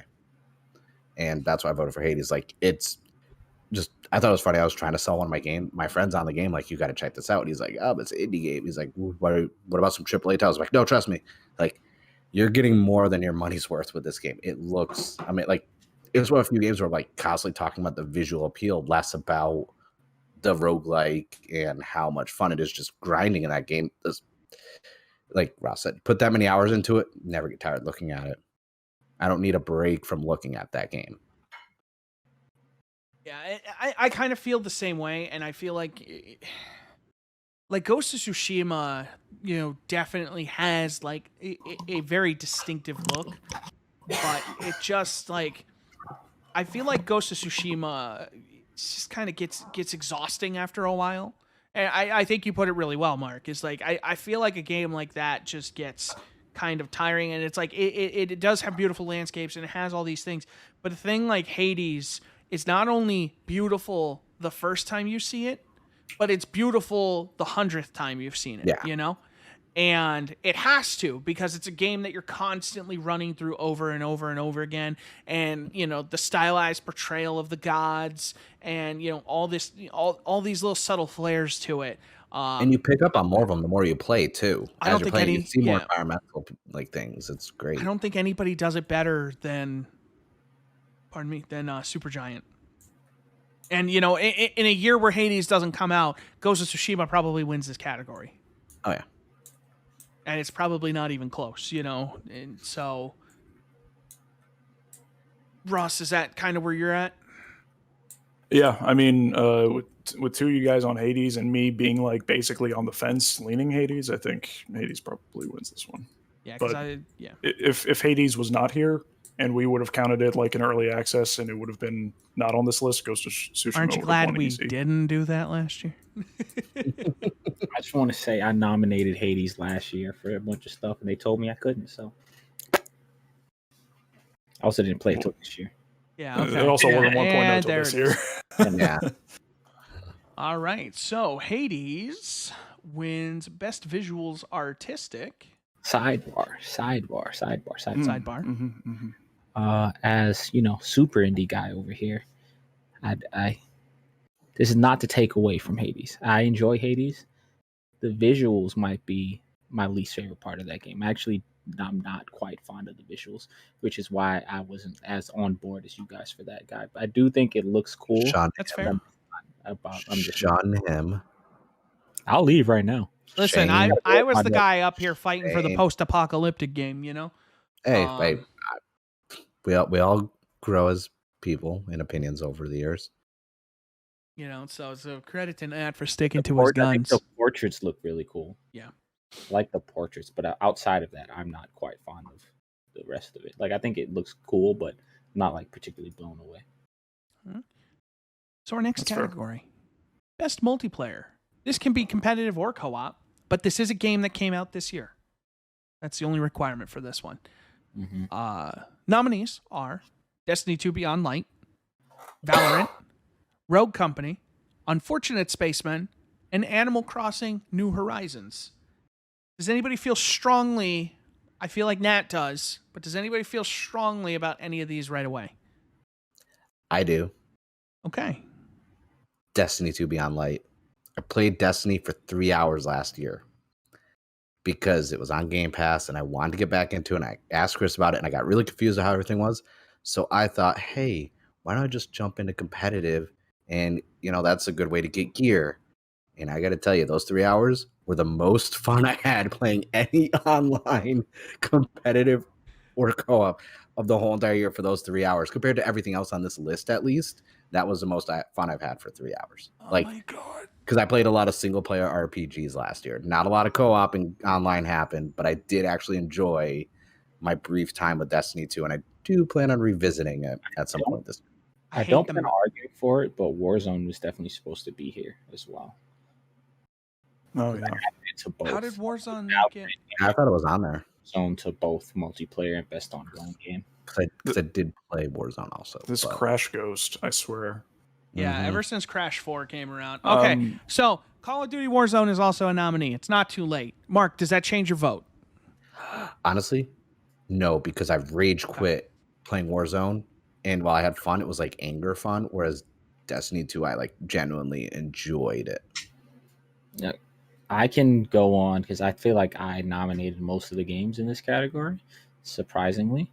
So I believe I put at least Animal Crossing was a game I put there. No, I actually put that there to round out the category. Okay. I did that earlier. At least I intended to put Animal took care of it for Crossing you. there. Valorant, Rogue Company, and Warzone are games I put there, and I intended to put Animal Crossing there. But yeah, so this really depends because at least the 3 games, the 4 games I enjoy that are on this list, I feel like aren't for different reasons. And actually, one of them I don't enjoy. So there's 3 games I enjoy, 1 game I don't enjoy, but I think it's the biggest out of this list, and it's probably going to be the game with the longest tail. And it just depends on, are we voting for what we think is going to be the best game or what are we voting for what we like the most? Because I probably had the most fun in Animal Crossing, and I probably had the most like friendship time in Call of Duty Warzone, like really a reason why I got in touch with like some of my high school friends I haven't played in a while. And Rogue Company's cool, but you could probably which was the multiplayer game that you enjoyed playing the most this year? I enjoyed playing the most this year.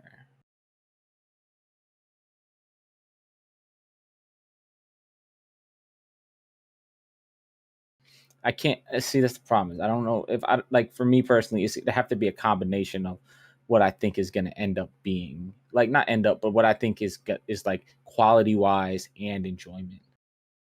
If I'm just voting on enjoyment, it's Animal Crossing. But if I'm voting on like a round, like of the targets, I think Valorant is in spades like the best multiplayer game this year. Warzone is cool, but I ended up playing Warzone was just a way for me to get back into Call of Duty multiplayer. I kind of stopped playing Warzone after a while, so I can't, in honest, vote for Warzone. I feel like Warzone doesn't stay because I don't think anybody else is going to vote Warzone. I just feel like we would have an incompetent list if Warzone wasn't on there. No, you're that is totally fair, and it was supposed to be there. Ross, where are you at? I've played one of these games, which is Animal Crossing, and I think the multiplayer in that game is bad. I think the load times to get in and out of someone's village is way too long. I think what you can do while you're there is way too limited. Yeah, I had fun. Like my wife and I had fun, like visiting each other's islands, but we would be there for like a couple minutes and then be like, I can't do much. I guess I'll just go back to my island now. And then we'd have to sit through another like 45-second load time. And like if you're going to an island with a group of people, anytime someone leaves, everyone has to deal with that load time.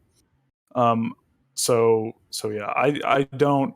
I think we've made it the whole episode without someone dropping I don't have a horse in this race, but I truly don't, because I've only played one of these games and I don't think that aspect of it is very good.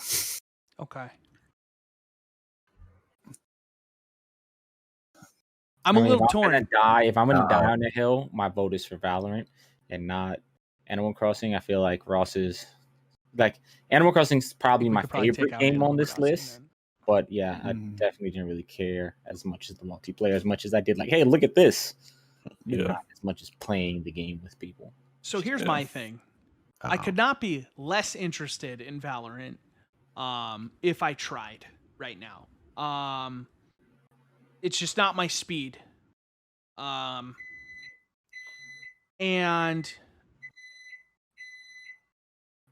I fucking hate I hate the meta right now in Destiny 2's PvP, but I have fun playing it for the most part. And then there's, the fact that Destiny 2 is a lot more than PvP. Unfortunate Spaceman, I made some memories in that game this year. Unfortunate Spaceman is very... You never played that with us, Nat? Yes, at least from my knowledge, one day you guys were playing, I couldn't make it home, so I never got to play. That's a game I want. So basically, it's published by New Blood, the people who publish like Dusk and Ultra Kill and all that. Oh, okay.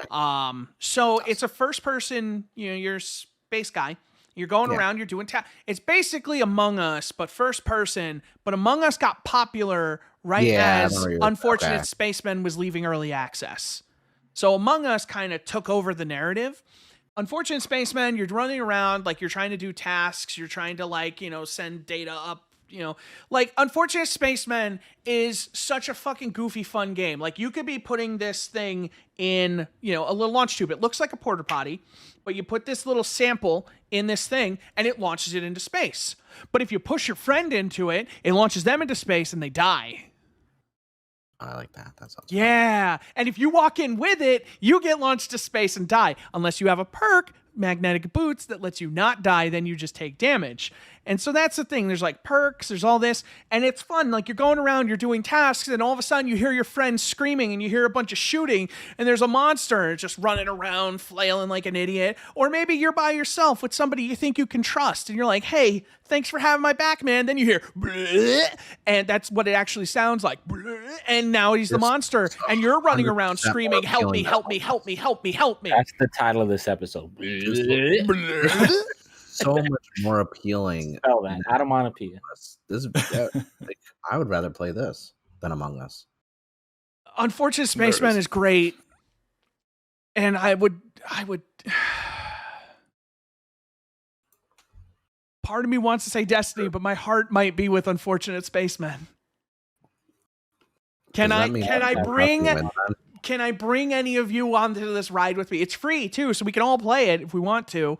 They have a Dead Space costume, so I am dressed as Isaac Clarke. So that's automatically the best Dead Space game of 2020. Well, the second best Dead Space game of 2020. Yeah, I mean, like I said, I've only played one of these, but out of all of these, probably that sounds the most interesting to me out of everything that's left. So, I mean, if I have to give like a phantom vote, I guess it would be for that one. Come on this journey with me, and we can be Unfortunate Spacemen together. Mark, because right now, I'm not going to vote for a game I haven't played. What if I play it and then I don't like it because it's trash? Then I'm going to feel like it sounds appealing. You already have check your PayPal. I'm kidding. I would say normally can you move the decimal point? I move my vote, but I feel like this is one of those situations where I want my legacy to show that I called Valorant. That's fair. All right, so Mark, are you still on Destiny? I am. Okay. I have to go based on actual even though the meta, like you said, is broken, I don't know what the meta is, so I can't really. But like what I played, I had a lot of fun and I enjoyed it. I would hate for Destiny to win a category when even I didn't want to vote for it. That would be the oh my ultimate God. irony. I can't. I really can't. How do you feel about me never saying anything bad about Greedfall again? Stasis, just like I have fun and I play well in it, but Stasis is the most fucking infuriating thing they have added to Destiny. It just being frozen sucks in any game. Everyone is Mei from Overwatch. Every fucking person. You turn around a corner, Warlock hits their melee, you're frozen. Hunter's in the air, drops their grenade, slams it, you're dead from 8 meters away. Like, it's just so stupid, and I hate it. And the PvP is just so dull now with Stasis. Anger is based off of a skill issue on your part. All right, mister, I played Destiny for 3 hours. And I won every time because I'm amazing. I'm a natural. I don't know what you said earlier, Mark. I said if you want to vote for Destiny 2 with me, like I'm just saying He's not gonna do that. Yeah, I fucking hate Destiny. I know. Burning passion of a million. I never want to not make a Greedfall joke, so that kind of would like work out in my favor. Yeah, this is a weird and for what it's worth, never talk to me about Destiny again, I guess, Mark, because you have no clue. You can't. Well, you can use stasis, but you haven't even unlocked it yet. You're gonna talk to me about balance and stasis and skill. There is no skill involved in stasis. I don't know the meta. That's all I said. You pick a warlock and you just press the buttons and the game plays itself. Good. I like that. You should be a warlock. It's perfect for you. There is no skill involved. They're the strongest class in the game, and it's not even funny. I'm not going to vote for a game I haven't played. I mean, if anything, I'll vote for Valorant then because I've actually played Valorant. I haven't played Valorant. Because the only ones I played on here is Destiny 2, Valorant, Rogue Company. All right, and here's where I'm at, and I can't believe I'm saying this. I would vote Valorant before I vote Destiny. This year has just been kind of... That's face. There you go. I would, honest to God, vote for Valorant because I've watched Valorant on Twitch and it's immensely entertaining to watch. Oh, no, it is, but I would never play it, and I'm just kind of really pissed at Destiny right now. Valorant. I would still like to see if I could sway some people to Unfortunate Spacemen. I mean, it's looking like no. I really feel like I'm gonna vote for a game I played. So. Valorant. Listen, everybody makes mistakes, Mark, and not playing Unfortunate Spacemen was your mistake. Your second mistake was coming at me about Destiny, because now you just made me angry again. I didn't come at you. I just flat out said, I don't know. That a vote for Valorant is for vote for the right side of history, guys. Let it just be known that we have now increased our Mark. What's the search? What's the search optimization? The SEO. SEO. We've just optimized that by nominating Valorant for best multiplayer. I'm investing in our future, guys. We did it. I'm so glad this is on video this year. Oh God! You guys need to watch that part of the video. Valorant wins our best multiplayer. Oh God! Oh my God! I can't believe that's how that went. And what the fuck? I didn't think any of next category, by the way. All right, and here's the funny part, because here's another category. Okay, best ongoing game, game as a service, continually updated, that kind of thing. Nominees: Destiny 2 Beyond Light, Final Fantasy 14, Apex Legends, Call of Duty Warzone, Valorant. I'm voting for Apex Legends. And also, I don't know why it's not there. Division 2 Warlords of New York was on there. No, I don't know. I probably took it off because you shit on it the whole time during the Jennies. Yeah, but that's why I wanted to shit on it some more. I wasn't done. No, then it doesn't belong in the best. I had more high fiber to shit on it. This is about celebrating games. I'm voting for Apex Legends because Apex Legends has never been more fun than it is right now. I did get back into Apex. Apex Legends is fucking phenomenal. So I just want to talk about these games for a little bit. We didn't read the categories, so I'll start this off. And as the categories, did he just say I didn't read the thing I just read? Did you? I didn't hear you. I just did it. Apex. I didn't hear you read it. He read the whole entire list. I read the whole thing. I blanked out. I wasn't here for the 2 minutes it took you to do that. But okay. So Ross is going to listen to Ellie sing sad songs because he can't handle this life anymore. Ross is going to go scratch his vinyls in here and hear the audio coming from it. He's going to come back with like a portable vinyl strapped to his side with like old headphones on. But just two subwoofers on his back. I refuse to give Destiny a vote for anything. Well, Destiny's not going to win this anyway, so let's just cross it out. I thought I was anti-Destiny. I can't believe I didn't know. I- that was This year of Destiny. Destiny has hurt me more than any other year of Destiny. While I really like, so here's the thing is, I played Apex, right? And I really like what Apex has going on. And I think as far as what they do to the game is probably the most impressive, and they're probably supporting it the best out of these games. But I fucking hate Apex. I can't win with him. I can't win with him to save my fucking life. Okay, it's just whatever I vote for, he hates. No, it's not a you thing. It's like I just can't get with Apex, and I like all these years. what they have going on, but I'll vote for Apex because I like the community. Please do. But I just wanted to be on record that I hate the game. That's fine. But I do like what they have going on. I like the way they change up the map constantly, and the new. I don't know what the fuck they call the characters in that game. Champions. Is that what they call it? Yeah, champions. No, I think they're legends, but that's okay. Same difference. It's literally called Apex Legends. That actually would make sense. Now we know the new legends they add and stuff, and the way they balance guns, I think is really cool, and it's definitely probably one of the more like competitive games on this list. I think Valorant might edge it out for competitive, but Apex is more like, pick up and have fun with friends and not get shit on for 3 hours like Valorant. So okay, can I ask? Although that still happens for me, so I guess I want to narrow this down a little bit. Do we have any advocates for Warzone? Show of hands. I mean, no. Okay. If you're voting for what I like, is Warzone. Warzone is fantastic, and I just want to say, like, Warzone. They did a lot of good. Like, I liked Warzone enough that it made me want to play Apex again, and then Apex is just so good, I don't want to go back to Warzone, is kind of where I'm at. But I love watching I probably have more time watching Warzone than I do anything else on Twitch this year. Because Warzone is fun, but I will never be as good at it as the people who play Call of Duty like regularly. I'll never be as good at them. I won 2 times in a row on my stream a couple months ago. I've still never won, but I won plenty in Apex, man. Fucking love that. I won a bunch in Warzone. Is anybody here for Final Fantasy 14 right now? Yes, and I would like to share my screen for my PowerPoint presentation as to why I hate. Wait, can I get my screen share has been denied? Why I'm not voting? Why I don't care that we're eliminating Warzone? So if Warzone would have changed more with the release of Cold War, aside from the addition of guns and stuff, I might have edged in. Didn't they change the map now? Very minuscule. Like it's not much. It's not. There's not a new map. It's like Verdansk. It's still Verdansk. I thought they were going to open like a new map and stuff. If they would have done that, maybe I would have went more for Warzone. But the guns from Cold War are just all really overpowered and kind of messes with the balance of the game.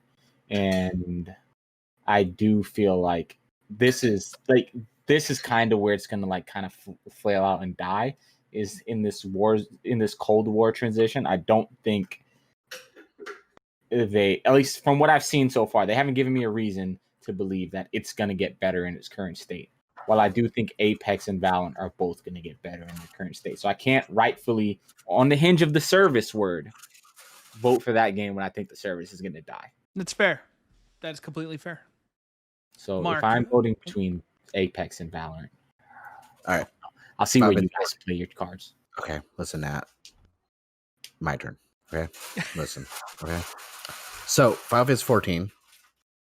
Man, she's making food, and I'm mad she's being loud, but I'm also hungry, so I'm kind of want some.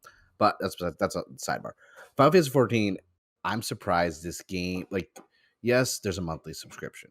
Yes, it's an MMO, but the fact that they keep adding so much stuff constantly. They somehow added Final Fantasy Tactics into like the lore and the characters into Final Fantasy 14. Then they're adding more like the Emerald Sapphire, like those weapons in as primal battles. Like they just keep adding more, and they keep doing crossover events like Yokai Watch. They the different holiday events, obviously. Then they did the Final Fantasy 13 crossover. They brought it back. There's that Final Fantasy 14 is doing a lot more with content and like revolving events that isn't getting any like real traction on social media for people to realize unless you actually play the game and you get the emails about it.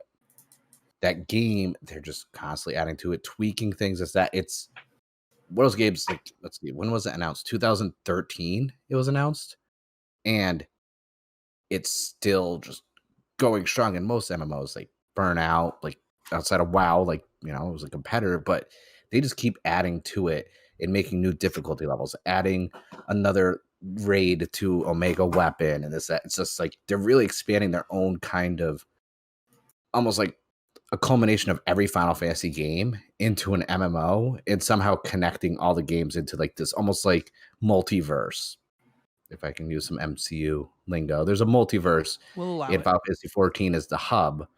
So now that they have like Rams and everyone else from Final Fantasy Tactics is now in there. We've had Lightning from Final Fantasy 13 and Snow and everyone else in there. And it's just, they keep adding more and more content, and it's a revolving door. So say you want to start playing 14 now. Yeah, you missed out on the events. Guess what? They'll be back. But then there'll also be new ones too, because they always cater when more of their Square Enix titles come out. They'll add something. You better believe if Square Enix is publishing a major title, something will be in 14 for it. And I like that. And it keeps it fresh. And the newest expansion and everything else just really drastically changed. Just, it's not boring and grinding like World of Warcraft was. From an MMO, the fact that you could play it every day and this and that and not feel like you're just repetitively playing the same thing over and over again is nice. And I would definitely vote for Final Fantasy 14. And I'm not opposed to Apex Legends, because I got back into that about in November, and I've actually been having a lot of fun playing Apex Legends, and I haven't played since the first couple weeks of season 2. And it has crossplay now. They brought that this year. Well aware, and I like so we could play together if you wanted. I mean, I'm not gonna lie, like, you might bring me down. Yeah, that's really what I'm worried about, bringing you down. I'm really good as Mirage. I bet I have more wins than you. You don't, actually. I got more wins today than you got in your whole entire profile. 1. I was trying to push a button on my to make it like fade out, but it didn't fade out because Chris is pretty good at Apex. I'm pretty good. Oh, I know he's actually good. I'm actually really good too. I've seen him stream. I've watched him stream. He's actually really good. I'm pretty good. I don't know. I haven't seen you play, Mark, so I don't. That's because I don't. Listen, I'm not gonna sit here and say I'm great, but I'm pretty good. No, I can win me some games. I've seen you win a few games. So for me, this is like at the Game Awards, the best esports athlete category. I don't care. I genuinely don't care for this category. I've played 3 of these games. Just vote for Apex. Over like the just say you're voting for the Apex. few years. Final Fantasy 14. I'm stuck in the hell between Realm Reborn and trying to get to Heavensward. I'm stuck there. Destiny 2. I liked playing multiplayer competitive. I feel like more consistently than Chris has. I have more time in competitive now than you probably have in Destiny. That's not what I said. I know. No, but I'm just saying that like it's come full circle. We all know. And I played Apex Legends, and I don't like BRs. So I don't really... And it sounds like there's 2 for Apex, so I think that wins. Yeah. Because I don't... I bought a 6-month subscription over Christmas, so I'm trying to get back in. Are you still on the same server from before? Yeah. I'm still on that server. I still play, so I can help you get to Heavensward. That would be cool. So Apex Legends? Yeah, like I said, it's between 14 and Apex were both my 2 choices. Like, I actually genuinely enjoy Apex now. Like, because in season 2, I stopped really liking it. I kind of fell off around then too. Around season 3, is when I kind of fell off, and I came back for season 6. And like, listen, I'm not proud of it, but they were running an event at the end of season 6, and I was playing so much Apex Legends, I might have spent $100 on Apex coins to get the Caustic heirloom hammer. And let me tell you what, I'm a Caustic main now, and I don't regret it because he's fucking fun, and I get to just yell random shit about people dying all the time. It's great. Jeez. That dude is weird, and I love it. $100, you made my camera autofocus out because when you said that $100, I was like, what? And then my camera's like, yeah, no, what? I was going to spend it, and I was hoping to get a skin, and I didn't get it, and I was like, well, I'm going all the way because at this point, I might as well get the hammer, and so I got it. And because the event was only like a week longer, and I just come back to the game, and I was like, I want this. And so here I am. I've put more money. I put at least as much money into Apex as I have into Destiny this year. You fell for the surprise mechanics because apparently they're not microtransactions. Yeah, but you know what? At least in a game I like, I have no problem spending money. And Apex, I have no problem spending that money. I just wanted to, close this out with saying, normally speaking, like typically on the scheme of games, me and Chris tend to like the same type of games. It's just whatever it is about Destiny and Apex. Destiny, I just don't like. I experienced that completely outside of Chris. Apex, it might be a little bit on Chris's fault why I don't like that game. I own that, but I'm still telling you we should try it again. But I'm better now. I'm way too competitive for my own good. Ross knows it. You know it. I can't help it. That's why I don't like playing competitive games with Chris, because I feel his fuse for competitive multiplayer is so small, and I just don't want to deal with it. Dude, it's like that in StarCraft 2 also. It's just anything competitive. It's not my fuse that's the problem in StarCraft. No. Okay, this is not even the thing I blame Chris for. I feel like me and Chris had a really serious heart-to-heart on this that we don't need to get into. But just for my own sanity, I was like, Chris, I am not going to play Apex with you for our friendship and for my sanity. We should try it again, Nat. I'm telling you, we can do it. I'm telling you, I enjoy our friendship, Chris, and I enjoy we can do it. I promise. Right now, he's like, we'll say things that'll be hurtful if we play. Trust me, I play with people who actually, who do frustrate me. You'll be fine. Yeah, I'm telling you, I'm good. We play plenty of multiplayer games. I'm fine. We don't need to revisit. But I want to play more Apex, and I want to play with you. Best new entries in existing franchise. I would love to move on to the next category, Mark. Thank you. Appreciate it. Food and it's hurting me. Best new entry in existing franchise. Nominees are The Last of Us Part 2, Doom Eternal, Gears Tactics, Watchdogs Legion, Marvel's Spider-Man Miles Morales, and Astros Playroom. So I'm going to get mine out of the way because I know no one's going to vote for this, but I feel like it deserves at least an explanation. Gears Tactics. Gears is a beloved franchise, and they tried something new, making an XCOM style game. Same with Halo, great franchise, love Halo, and then Halo Wars came out, and they tried something new, and it worked. I think not enough people are giving Gears Tactics the credit it deserves because a lot of people didn't play Gears 5 or they're still about Gears 4. But I give them so much credit for the quality and how much I actually personally enjoyed playing Gears Tactics. That's fair. I don't know what's going to vote for that one. It's on my to play list. I have it downloaded. It's really good. And it's on Game Pass, which is really convenient. So I love Game Pass. Right. Yeah. I don't check Gears Tactics out. I just haven't checked it out yet. I do like myself a good XCOM style game. I love XCOM. I don't think Miles Morales wins this category. I think it is a focused version of the 2018 full game, and I think it trims the fat. But I think in some ways it is better than the original, but not enough to win this one. Yeah. So right now of the list, I would think the list right now would be Last of Us Part 2, Doom Eternal, and Astros Playroom until we can narrow it further from there. Ross, do you feel so strongly about Astros Playroom over any other game on this list? Well, I haven't played Doom Eternal, but I am familiar with the reboot style as I did play through Doom 2016. For me personally, Astros does more for me than Doom does, but that's just a personal taste thing. So I think I'm the only one who's played Astros, so I'm fine with it going off the list. But for me, it's a very, very strong contender. For me, I was just Nat did like the leans. I was like, oh, what's Nat gonna say?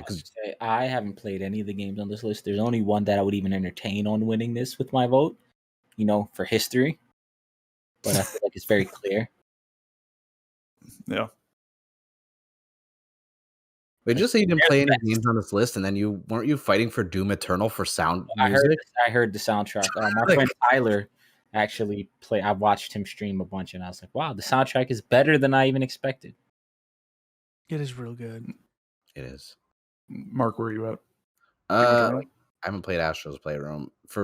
I'm leaning more towards Doom Eternal, but reading the panel, the Hollywood Square panel going on right now, I assume it's just going to go to Last of Us Part 2. I mean, I'm not gonna hold y'all. I just don't want to be down on paper voting against that because I think that's gonna be, a bookmark game. Like, so especially if this is the list. The Last of Us Part 2 is my vote. My picture to be, this guy voted again. I'm going with the right side of history. It's Mark, do you say you don't have a PS5? I thought you did have a PS5. No, he said he's not gonna buy it. I have no real like need to get one. Until there's actual like exclusives only and stuff isn't still supported on the PS4. Like I don't really see a need. Gotcha. Well, everyone should play Astros Playroom whenever they get a PS5. It is delightful. I've heard nothing but good things about it. Yeah, it's phenomenal. But yeah, my vote is Last of Us Part 2. I really see I'm in kind of the flip camp of a lot of critics of the game. I really liked the original, but I didn't love it. This one I did love. But Nat, you pointed at the camera. No, that was just me acknowledging what you were saying. Oh, I thought you were going to agree. He's like, yes, you, sir, you're good. I have much stronger overall feelings towards the sequel than I did the original. The original, I did not like the act of playing it, and ultimately, I did enjoy playing The Last of Us Part 2, like the moment-to-moment gameplay. I have my gripes about it, but I really, really think that's, and having played Doom Eternal, I think the gameplay loop in Doom Eternal, purely from that standpoint, overall, is exciting and is definitely, would warrant winning this, but I just think The Last of Us Part 2 does more overall as a game and as a sequel than Doom Eternal does. I feel like I'm the only one who likes The Last of Us Part 1 more than Part 2, just from the standpoint of like nothing that has to do with like the story, but the atmosphere of the first game, because it was so new and fresh, something we hadn't seen before, and it seemed like it was less interacting with other humans in the Part 1. And more of like the lurkers, clickers, and that. Like that's one of the reasons why I always put Part 1 over Part 2 is because if I want to play a game like that, like I want to play more of the style of Part 1, less having to interact with other humans. But yeah, Part 1, obviously. Yeah, Part 1 is definitely way more infected heavy. For sure. That's why I like Part 2 so much better, because I don't like fighting the infected. And also Part 1 still holds true. The beginning, you're walking, the first 10 minutes, your daughter with your brother, and everything that happens there. Like that's still like that scene is still ingrained in my memory. Like that's a pivotal scene. I still think the story in that game is phenomenal, and I love the journey both physically and emotionally that Joel and Ellie go on throughout that entire time, and I like the ambiguity of the ending as well. Yeah. But the Part 2 really gut punched me in a way that no other game has ever done. Like, Last of Us Part 2 is a sequel that probably never should have been made, and the fact that we're talking about it as like the best is all that needs to be said. Is that like it justified its existence? It justified its existence multiple times throughout, and like it really just. Fucking Naughty Dog, man. Like the reason why I was going to vote Doom Eternal is just because for once we're getting a Doom franchise. Where for a long time they were just naming the games Doom, but it's the same game. But between Doom and Doom Eternal, where Doom Eternal picks up at the end of Doom 2016, it's like we're actually getting a franchise. We're getting they're actually decided to give us Doom with a real story for once, and I was like, that's why I was like, this shows that Doom isn't just a running, gunning, violent game. There, you could do a story, and it can actually make sense with this type of game. And I give them credit because I didn't think that would ever happen with Doom. The only time we got a real story was Doom 3, right? Like, which is the black sheep of the series, and like which I think is one of my favorites, especially if you have the expansion in it. It's like that's so good. And then we got 2016, and now Doom Eternal, and I was like. Because I didn't realize Doom Eternal was a sequel. Like I thought it was just, it's another Doom game. They just call it Doom Eternal just because they didn't want to number it. And then I was like, wait a minute, this is the end of the other game. I was like, they're actually continuing the story, and it caught me off guard. It made me happy because games like Doom and like Duke Nukem, like all those bloody, gory first-person shooters, never got real stories to them that made sense or were good. But I have no qualms with The Last of Us Part 2 winning. Like I said. Like Part 1's my favorite, but it doesn't mean I hate Part 2, Right. Yeah. It's next just category, guys. I can read this next category, but I brokered a deal. I read it. I give my vote to Chris, but I really need to pee. So, Okay. I'll read the All categories. Wow. I think I've got your back. Right off the bat. Okay. So for best remastered from the Halfgen Jenny Awards is Xenoblade. The game of the year. The- The game of the year. this awards. is just Sorry, I need to pee. Why are you holding me? He already, okay, You're that's holding what I know. yourself. That's the deal. Kingdom of That's the Amalur. deal. His vote doesn't count. Re-Reckoning, Mafia 2 Definitive Edition, Tony Hawk Pro Skater 1 and 2 Remastered, Marvel's Spider-Man Remastered. Thank you, guys. I am going to take a fucking piss. Did you just put a wallet over the camera? It looks like that's what it looked like. Yeah. I was like, is that a billfold right there? Like, what the? So I guess because someone decided to broker deals and it's going along with you, Chris, I'm just telling you right now, I have all the power. Xenoblade Chronicles. No. Xenoblade Chronicles Definitive Edition is. Hold it's a on, chef's kiss right Ross. Do you agree? Yeah. All right, then I'm fine with that. there. I don't- Yeah. No, For let's the- go. He's Because fine I with- think wait, that's you're what fine Nat with would have Ross. voted for anyway. You're fine with Ross's vote because I'm pointing at it, but like if my vote was No. that I just wanted No. to see if he was going to vote Tony Hawk. no one's gonna vote Tony No. Hawk. I just because I know everybody loves. No, loves it's that. good. It was good. It looks good, this and that, but it also shows how much Tony Hawk, like, just something about it just seems still off about that game. Like, it's still time. Like, even though it's a remastered, it still is dated. If that makes sense. Yeah, I don't replay games, and I almost never replay JRPGs. But I put another 100 hours into Xenoblade Chronicles again for the second. Yeah. So. I don't think Kingdoms of Amalur or Mafia 2 do enough as remasters to really change that. And Spider-Man is good. It has a lot of great features on PS5, and it's definitely the best way to play that game at this point. But, Xenoblade Chronicles Definitive Edition, we're talking about a game that was originally on the Wii and then was updated for the new 3DS. Like, this is a pretty substantial upgrade here. Yeah. Yeah. And also, like, Kings of Amalur, like, there was nothing wrong with the game when it came out anyways. Like I said, we were playing the original version anyways, and it still was good. They didn't do too much to it. Yeah, I know. That's why I was like, I'm not going to buy this again. Like, I did. want No, I to bought it down the again because road. they're making new content for it. They're making a new DLC for it. See, I didn't know that. Now I'm going to buy Yeah, it. no, they're making But a new other than that, DLC for it. It's a game like I still enjoy the original version of it. I don't need a remaster. Kind of like when everyone was nominating The Last of Us Remastered for the PS4. I was like, it's still good on the PS3. Like, I don't. And of course, I think The Last of Us Remastered for PS4 is more of a jump than the remaster we got for either Kingdoms of Amalur or Mafia 2. Oh, no, I agree with that. Definitely. But it's still like one of those things where it's like the game was great. And I get because no backwards compatibility, they had to remaster it. But Mafia 2, even I didn't even get it. I'm going to get Mafia 1 remastered, but I'm not going to get 2. That's a remake. As a remake. I hear really mixed things about it. I have it because I bought it and I was really excited. And then everything I heard about it, Speak of the Devil for Best Remake. It's actually nominated there. Wait, you want to make it official? Who won? Yeah, it was Xenoblade. Oh, yeah. Yeah. Xenoblade Well won. deserved. Yep. Yeah, no, and that's why I think Nat would have voted for it. And I was just going to kind of go with you guys. It's my top 5 favorite Switch games of all time. Oh, for sure. Up there with 3 Houses. I would now if we put Tokyo Mirage Sessions on there, different story. But that's not really a remaster. That's just a port. Yes, correct. It's not enough of a Still difference. still But a good game. hey, Still it's still a freaking excellent game. Best remake. I think Nat's coming back, so he should be here for the best remake. Back with the special guest. Hey, It's Mars. How's Mars doing? What's Mars' vote for best remaster? He doesn't care. Just say it's Xenoblade. He's like head pats. Hey. Oh, Mars. Oh God, Mars! What are you doing, Mars? No, Mars's eyes just got so wide for a second there. Hey. For those of you not watching the video, you're missing out. You got to replay it in slow motion. I want you guys to see his face.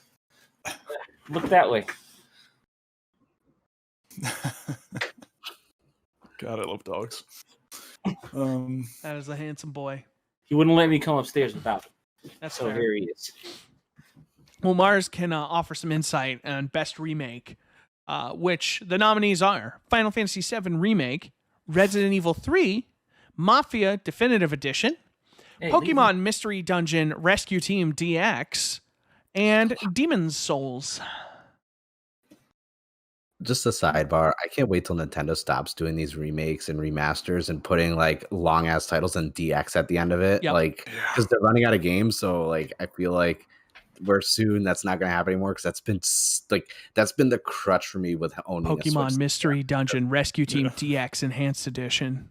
Right, DX Enhanced Edition. Like no, but so I know no one's going to vote for it because no one else played it. But I would like to say Pokemon Mystery Dungeons, like. It's not just they changed the whole visual style around for the Switch version compared to 3DS because it was like on the 3DS with that weird like polygon type visuals where they tried to make it 3D with a slide bar, whereas they overhauled the graphics completely and gave it that almost like a pastel watercolor, like Windwalker meets Studio Ghibli style artwork and hand drawn like design for the characters.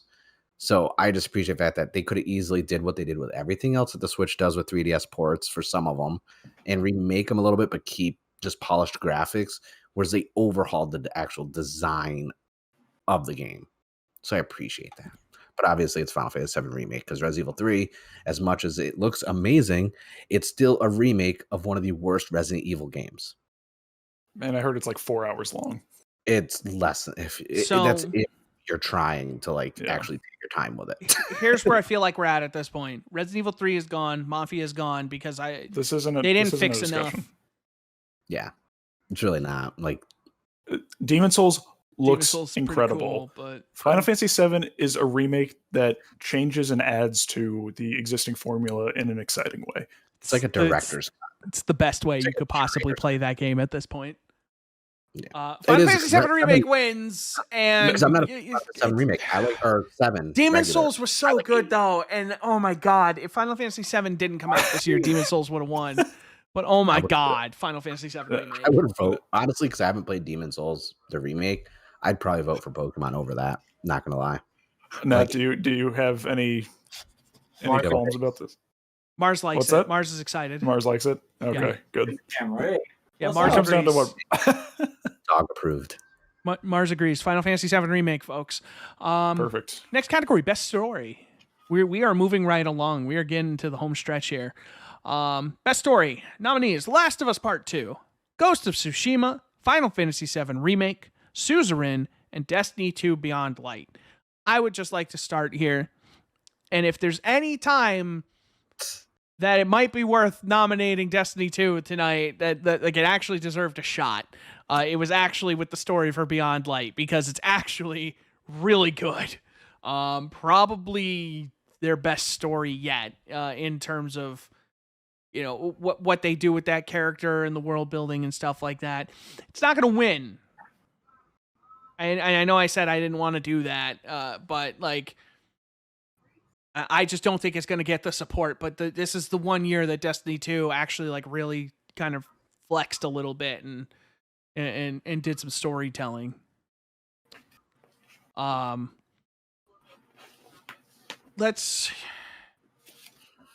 feel like I added it with the best of intentions, but I actually feel like Suzerain probably doesn't have a place here right now either, because the story is really going to be dependent on what you do. Yeah, it's like a choose your own adventure. And so I don't think it plays well for this category necessarily, especially with you guys haven't played it yet. So we'll kind of just I get that. Is there a game that I'm torn. Is anyone voted for Ghost of Tsushima? Because I have kind of like not a gripe with the main story, but just the overall like open world of it. Sorry, Mars is flipping out loud. Because of how large and open world of it is and all the side missions and exploring, sometimes I forgot what I was supposed to be doing in the game for the main story. So the open world nature kind of like distracted me sometimes from the main story. Mm-hmm. Yeah, that's the problem with open world games, is that it can really hurt pacing. As like I said, I beat the game, I platinumed the game. I did like the story a lot. I think the ending is really impactful, but I think the journey to get there wasn't necessarily flat moments. It had its high points, but a lot of it was kind of like good storytelling, but nothing crazy, I would say. Yeah. Are we But bumping 7 Remake. Tsushima? Yeah, I mean, I'm not going to vote for Ghost of Tsushima. No, I'm not either. Now, Final Fantasy 7 Remake, Chris knows this because I beat the game. I called him. He didn't answer. But then we did finally have a conversation about it because I went full. Or no, you were about to record with Ross when I called you. I was like, I just finished. It. Like, and as you're going to get, I'm like, no, I have to like digest what I just saw. My favorite thing about a good story is not only just like good storytelling, but like when it's done, you just sit there and like question things. So after I finished 7 Remake, I had a nice little like, reflection on life. Tried to figure out like what I know and don't know, what the meaning of life, all this other stuff. Because that ending and the story's up. Like Final Fantasy 7 is one of my least favorite Final Fantasy games. I've been very adamant and open that 8 is the best. The only one I don't like less, or the one that I like less than 7 is 9. Other than that, all the other Final Fantasies. 9, I just never beat it. I couldn't get into it. The whole tail thing just didn't do it for me. If it makes you feel better, I never played 12, so I assume I hate 12, even though I got the Zodiac Age on the Switch and I haven't opened it. But 8's always my favorite. 7 is almost like they took elements of the 7 Remake. It's like they took some elements of 7 and were like, hey, let's just keep some of these arcs and characters or stories, but like, let's just make all this extra stuff that's never been seen before. Like Jesse, all of Jesse's story, this and that. Like, I was like, oh man, these are like, I would, if this was the story we got in the original, I would have liked this game and cared about it more. Like the remake made me actually love Final Fantasy 7. So, in The Last of Us Part 2, really good story. Thanks to it not being super open world like Ghost of Tsushima, like it's very like not linear, but you know what I mean, like start to finish story. There's no real like you don't lose sight of what the story is because you have goals of what you're trying to do. It's really good storytelling, but just if Final Fantasy 7 Remake wasn't a remake and it was just a new original Final Fantasy game and 7 never existed, I'd vote The Last of Us Part 2 over it. But the fact that they took an existing story and made a new story that's that much more engaging, that much more like just fleshed out, I'm gonna have to vote Final Fantasy 7 Remake. It's a tough call. Totally get that. Like, well, I don't. Yeah. For me, I think Final Fantasy 7 Remake definitely can have more excitement around the story because it's incomplete. That was half the fun of the spoiler cast, was theorizing about where it's going to go next, even though in a lot of ways it is its own self-contained story. There was closure in the game, closing out the Midgar arc, and oh god, that was terrifying for audio listeners, and that just came back into the picture way too close to the camera. Yeah, I think the story in 7 is good. I think it was good throughout, to be honest. But for me, it didn't become incredibly interesting until the ending, and until you see like, oh, wait a second, things aren't going the way they're supposed to go. With that being said, it's still my second favorite story of the year. I am fascinated to see where part 2 goes, and I can't wait for it because not only was the story phenomenal, but the gameplay was some of my favorite of the entire year, how they merged turn-based and action combat. But for me, I'm not sure exactly what part of it hit me the way it did. But for The Last of Us Part 2, I literally, once the credits rolled, I just sat alone in silence for about half an hour and just thought about the game. And since I finished that game back, I think last July, I've literally thought about that game and its characters and the arcs they go on every single day since I beat that game, to the point where the first tattoo I'm going to get, that I want to get, is a half sleeve of Ellie's arm tattoo just on my upper arm, because it really hit me just in terms of kind of the redemption they go through and just kind of trying to find who they are. And it's hard for me to put into words. I put a long written piece on the site that you can look at, but But yeah, for me, it's kind of it's not close. But I totally understand Final Fantasy VII Remake wins this category, and it would be deserving.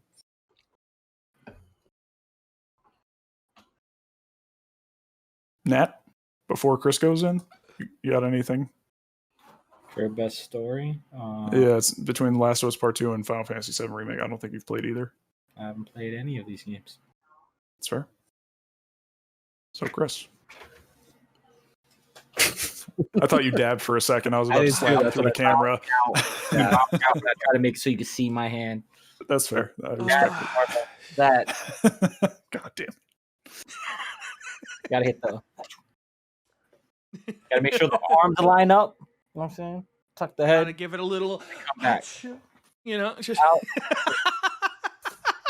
Ross has walked away again. I leave, but my chair is comfortable. And I'm on a wired headset, so I can't the audio podcast will never know how many dabs just happened. If it's more than one, it's too many. So here's... If you asked me 2 weeks ago, my answer would be very clear. And it's a little muddied right now, because here's the thing, is I agree with literally what both of you said. And I kind of had that... I had that moment with Ross where I was just kind of sitting here watching the credits roll. And I was just fucking sitting there like, what the fuck was this game? Like, because The Last of Us Part 2 is it's an emotional roller coaster, but in a way that, like, it's just one big drop and it keeps going. And it kind of, like, almost stops being fun, but that's the point. And you're just like, oh my God, how far down does this really go? How bad do I have to feel before you will let me go? And I say that in a very positive way about the game. And then it gives you like that little uphill and you're like, finally. And then it's just kind of like, hey, you thought though. And it goes back down and you just kind of like end up at the end of this game. Just kind of like, I explained it to somebody else. It's just like, it's depressing and it's awful. And I just couldn't put it down. And I just couldn't stop. Once I started, I just couldn't stop. And like, that's the thing. And like, you know, I'm trying to be fair and I'm trying not to just like put my obvious bias towards Final Fantasy VII into this, because it'd be very easy to be like, it's the remake of my favorite game of all time. Of course I'm going to vote for it. But like, it's like I was talking about in the music. And the thing is like, I listen to songs like 7 Seconds Till the End, and I can hear the dialogue, and I can see that moment happening again. And I listen to Genova, The Quickening, and I hear those familiar notes, and I can see that fight. And it's something that just, it evokes emotion from me, and it's doing it right now, just thinking about it. The journey those characters go on ends up being so drastically different and so wonderful. And the implications of what's coming, you know, and maybe that's not fair to add in, but, you know, little spoiler, I guess, you know, because, you know, we're Game of the Year. If you haven't played these games, Nat, if you plan on playing Final Fantasy, I will, yeah. Seeing Zach at the end of that and just seeing where this is going and just kind of having that experience, and it's fucking incredible.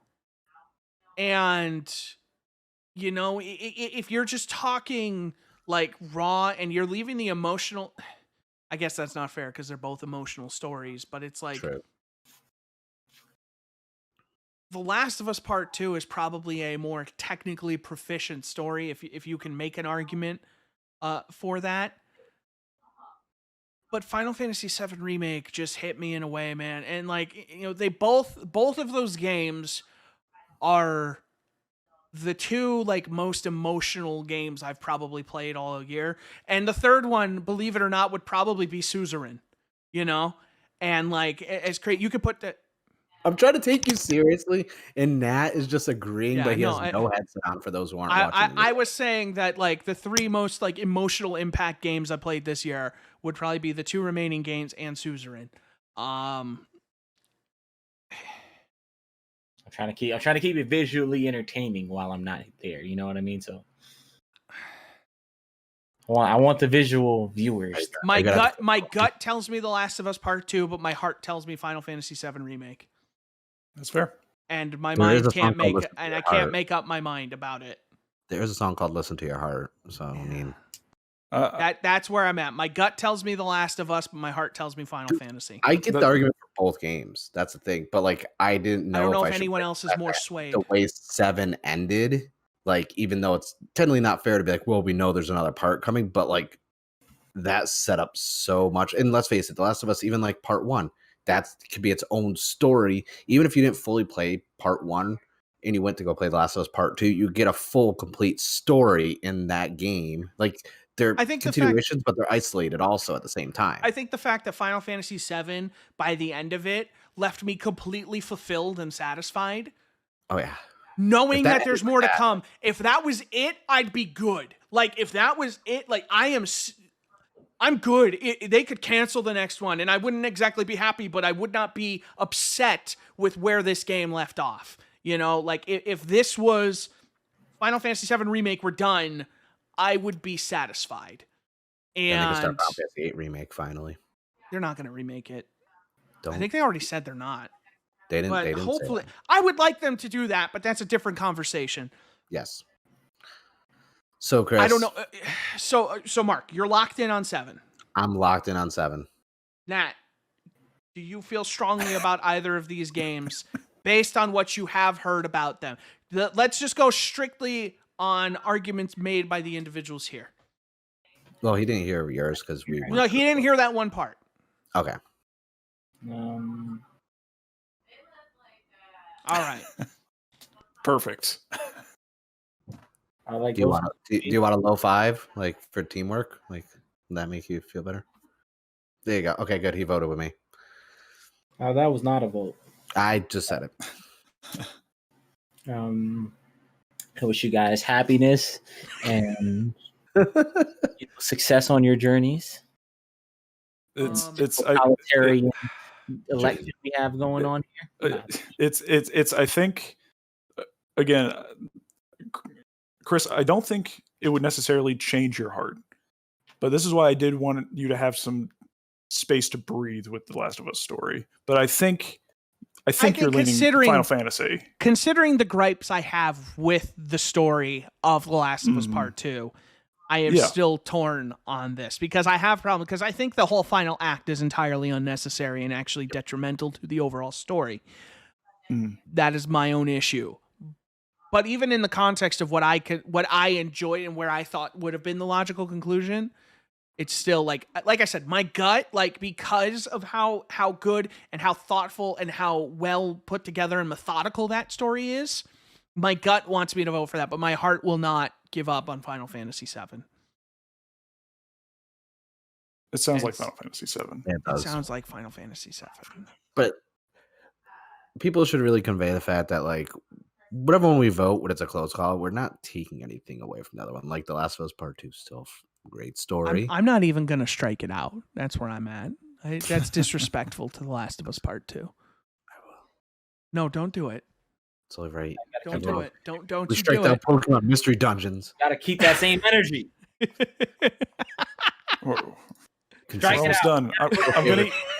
I'm gonna eat dinner by 5 a.m. We're gonna get this done. Right? We're almost there. 3 categories remaining. Best new franchise. This one's easy, I feel like. We're all going to have the same answer here. Best new franchise. Nominees are Ghost of Tsushima, Cyberpunk 2077, Ghost Runner. My vote is for Ghost of Tsushima. Same. I was almost going to put Hades in there, but then I'm like, I don't think they'd make another Hades type game. They don't do so. Ghost of Tsushima, but I don't think there's going to be another game. Is there? It's the best selling. There's going to be another one. PS4 game of all time. It has a track record. They don't do one-offs. There's going to be another one of these, And as someone who finished the game, they definitely leave room open for a sequel. Okay. especially even if they do the multiplayer stuff and they expand on that. Don't really care if there's a new Ghost Runner. I wanted to talk about it, so I needed to find a category to put it in. I feel like the next one. I do like Cyberpunk. That's my vote, but I understand that Ghost of Tsushima wins. I think Ghost of Tsushima. I think Ghost of Tsushima is good, and I enjoy that. But if I go back 5 years from now, and I'm like, hey, what am I gonna be more excited to play and look when they develop? I do think CD Projekt Red is gonna, turn the perception of Cyberpunk around. So that's why that's my vote. But I have no gripes against Ghost winning. That's fair. My vote in most other categories. You said it did have your favorite sword combat ever as well. I mean, way better than Cyberpunk's sword combat. I didn't get that far because I kept crashing. Yeah. So here's another tough one, and it's tougher the now penultimate than it's category. ever been. This is almost like its own game of the year. Best indie. We intentionally moved this next to game of the year because, especially this year, I think there's a strong class of indie games. The nominees are Hades, The White Door, Suzerain, Deep Rock Galactic, Unfortunate Spacemen, and Slasher's Keep. Full disclosure, because I mentioned that Unfortunate Spacemen does have a publisher. The line between indie and AAA, it's thinner every day.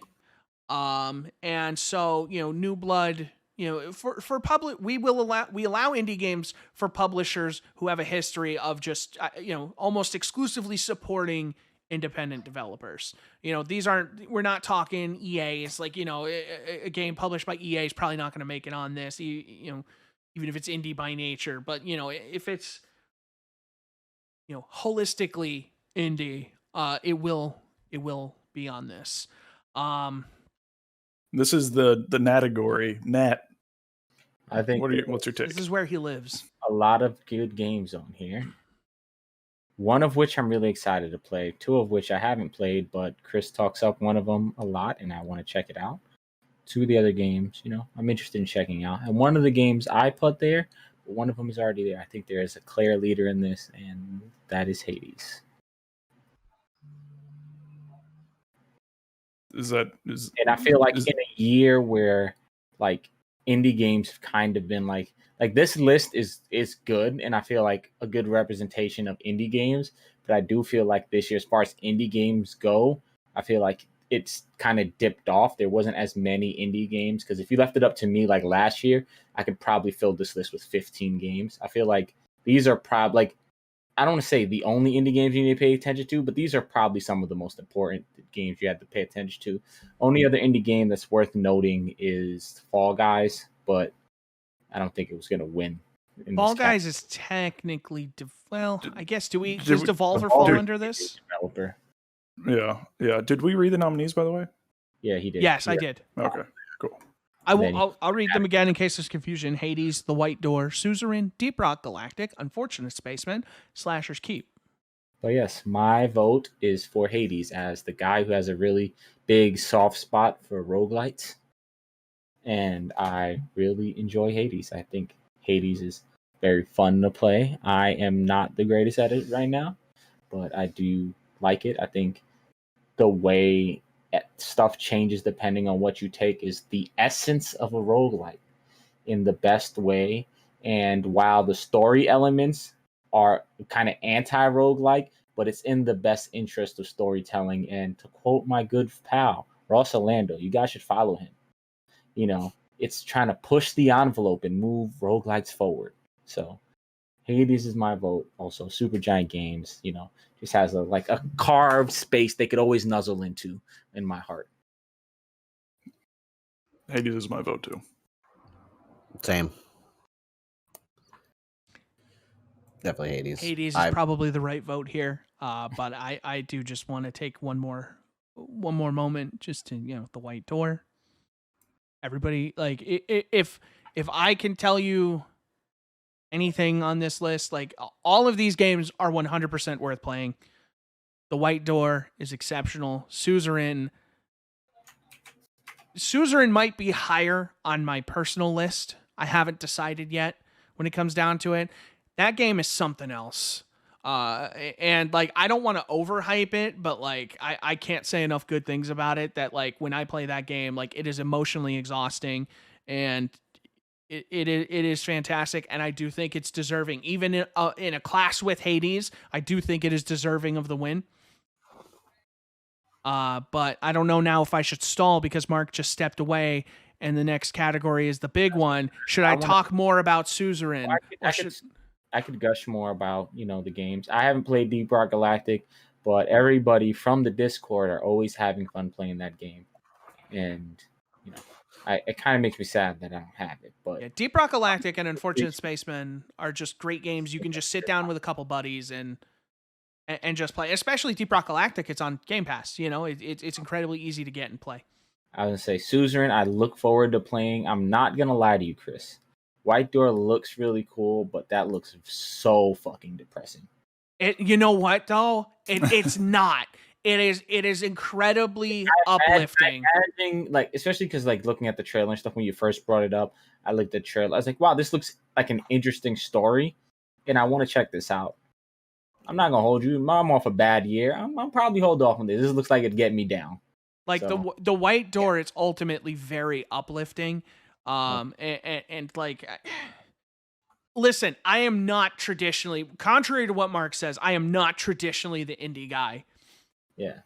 And I really think these 3 indie games, the White Door, Suzerain, and Hades, I'm not trying to throw you under the bus or anything, Mark. It's just, I'm not. Ross I know, but I just don't feel like I feel like Ross is more than me, like the indie guy. Yeah. Hated indie games, and that's why you and Ross were like the indie guy, and the fact that you guys were open-minded enough to play indie games. I used to be closed-minded and would not give any time of day to indie games. Yeah. I was gonna say, as a guy who grew up playing homebrews and Newgrounds, indie games kind of run through my veins. Newgrounds and Albino Black Sheep. Yeah, the White Door, Suzerain, and Hades are absolutely like 3 of the best games you can play this year, regardless of what you're looking for. They are phenomenal. Hades deserves to win this category. No more or less than Suzerain, I would say. And I'm not going to stand against the room when Hades is a game I enjoy the hell out of. I'm not going to be the one person who puts their foot down and is like, no, fuck you guys. I'm not going to do that. I do plan on putting quite a bit of time in Suzerain because that is my type of game. I just been too bored about. Honest to God, that's gonna be a lot of time in my life. If it doesn't win anything, it's honestly, and I cannot say this enough. Like, it's meaningful to me just that all of you are leaving this being like this. I need to play this game. And I hope everybody listening feels the same way. I was like, oh, this looks like steroids, Papers, Please. And that's like, I love Papers, Please. Branching, like elements and stuff. Like, yeah. That is the best thing I could say because everybody is probably already playing Hades. But if anybody could take anything away from this, play Suzerain, play the White Door. If you have to choose one, play them in that order. But they are phenomenal games and well worth anybody's time. And well worth the money. Like ASAP as soon as I can. White Door, I'm gonna keep that on my mind, but right now I'm not. It's not long. Yeah, it's like 2 hours, maybe less, depending on how you play it. It's like $6. The White Door is phenomenal. I cannot say enough good things about any of these games. This is the most I've been into. Anybody who listened to me the last couple of years, I am like I said, I'm not the indie guy. I spend the least amount of time in this category. This is the first time you're ever going to hear me fighting for like, these games need to be talked about. Those are the ones. Yeah, I was gonna say I feel like this category is very good, and we're gonna move into Game of the Year right after this, but. I just wanted to say the cool thing about indie games that I feel like a lot of other bigger budget games don't get the luxury of is that indie games tend to be one person's vision or a small person's vision and tends to be that vision. I mean, scaled down in far scope of game, but very fleshed out, and it's what they want to play or what they want people to experience. So a lot of times these games tend to be more impersonable and more like very like, this is the story they wanted to tell. So I could tell immediately White Door, like the way Chris talks about, is one of those experiences where he felt this story touched him like in a way that's really impressive. And I feel like that's one of the most like endearing parts of indie games, is finding those niche like stories that are like, this is just the window I wanted you to peek into. So I think those are really cool. So that's that. 100%. Last year, my game of the year was an indie game, Slay the Spire. Yeah, and that was strongly fought for by both of you. So Great game. Great game. I am going into 2021 arms open to the indie scene. Give me more White Doors, give me more Suzerains, give me more Hades. Can I give a nod to something actually? I am ready for you. What I didn't get to nominate and I fucked up. It was Griftlands. Griftlands is such a fucking good game. Is that still in early access? And I don't know if it's still in early access. I think it just got released 1.0, but I'm not 100% sure. Okay. Griftlands is such a fucking good game. We don't need to go too much into it, but I fully intended to nominate that, and I didn't. But Griftlands is a really great indie game, and I would recommend that if you like Mass Effect dialogue and deck builders. It's cool. I want to get into it, yeah. Let's finish this off. It's the game of the year. It's the half-gen game of the year. What's it going to be? It's one of these games. The Last of Us Part 2. Final Fantasy VII Remake. Ghost of Tsushima. Animal Crossing New Horizons. Hades. Cyberpunk 2077. I don't want to. I'm not nominating Cyberpunk. There's no scenario on this earth where I am having that as our game of the year. I'll fight you to the death. Not after all it went through. That's just me. Cyberpunk could be a great game, but I'm not putting it on my site. In the words of the Trump of the Yellow Chair Brigade, it's really good on PC. That's. I don't think, and Nat, you can fight me on this if you want. I don't think Animal Crossing wins this. I didn't put that there. I didn't put that there. Oh, okay. Don't look at me. Yeah, I don't think Animal Crossing is winning. You're the only other person who's put like a lot of time into it. Like I might have thrown that up there, assuming Nat was going to fight for it. I just wanted to make sure you weren't going to fight for that. My favorite game of the year is kind of split between Ghost of Tsushima and Hades right now. I've put more time into Ghost of Tsushima, and that is more where I'm leaning. And when I sit down, because like we've been playing a lot of games, I've been busy with this podcast, my other podcast, and Divinity Tuesdays. And then I've had other friends trying to hit me up to play like some shooters and stuff here and there. And when I have free time, I sit down and I'm like, what am I going to play? That's what I've been playing over Hades, although I did carve out a chunk of time to put time into Hades. I want to play Hades, but I feel like I wanted to play so much of it to get ready for this. I might go back and restart and start over because I feel like I was kind of rushing some of the dialogue, and I feel like that's more a big part of the charm. So from where my perspective right now, I'm leaning more Ghost of Tsushima as my personal favorite game of the year. Fair. Mark? For me, very close to Nat. Definitely Hades, but for me, Final Fantasy VII Remake. I waited so long to play the game because I was like, it's just a remake of a Final Fantasy that's not my favorite. And then people kept saying, no, you got to play it. I'm like, yeah, but the other parts aren't even out. I was literally like, I'm just going to wait for the other parts to come out. Then when I found out in August, they just now started developing part 2. So I was like, well, I got some time. Like, I'll just play it. And it's one of the few times where I'm mad I waited to play a video game, which does not normally happen for me. Because I have such a backlog of games, and usually I don't get mad if I don't play them. But I wish I actually played Final Fantasy VII Remake sooner, so that I could have actually replayed it again. But yeah, so for me, honestly, Final Fantasy VII Remake and Hades are like tied, just because I love Greek mythology so much. Like that's why it's not on the list, but a nod because it's not a great game. But Immortal Phoenix Rising is hilarious. Yep. I've heard pretty good things about it, to be honest. Zeus narrating everything you're doing is just. It's hilarious. It's a really good game from Ubisoft, oddly enough. So, but I love Greek mythology. That's why Hades kind of gets the more of the nod over 7 Remake. because it caught me off guard. It's not a game I like. I don't like roguelikes, but I like Greek mythology. And then I'm like, holy crap, this is like a fun game. I'm next, I'm watching YouTube videos, deep diving on the subreddit, like what kind of builds, like what's work. Like the fact that I'm spending just as much time outside of the game looking up the game as I am playing it, that says a lot because I'm not doing that. So yeah, it's between 7 Remake and Hades. I feel like Ross is looking at me and I'm looking at Ross. Yeah, it's the 4 remaining games on the list: Last of Us Part 2, Final Fantasy VII Remake, Ghost of Tsushima, and Hades. They're my top 4 with games, my personal top 4 games of the year, and 2 through 4 switch every day, depending on how I'm feeling.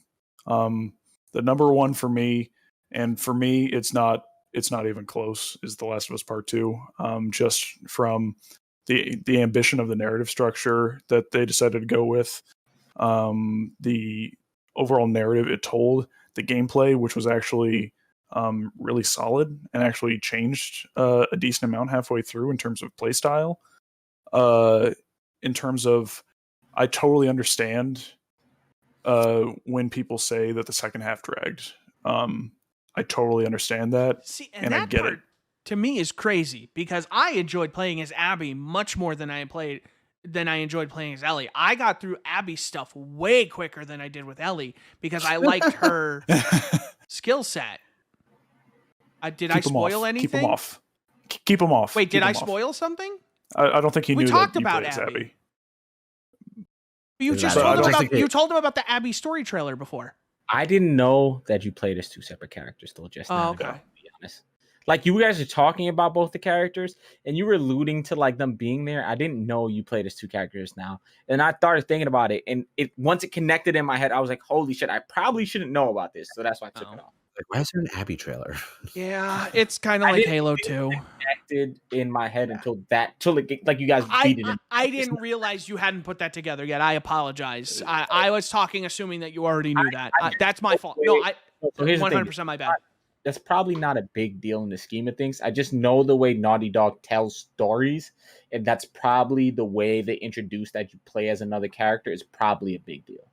Yeah. Thinking about the way they handle that in like Last of Us, like the way they handle that type of stuff in Last of Us Part 1 and stuff. I just didn't know how big of a deal that's going to be in the story. So I was like, wait, let me take this off. Yeah. Take them off for just a little bit longer. I'll let you know. I'll give you Can I do a sidebar really quick? Do you remember Yeah. the time when the big controversy was everyone losing their collective minds because you had to play as Ellie in Part 1?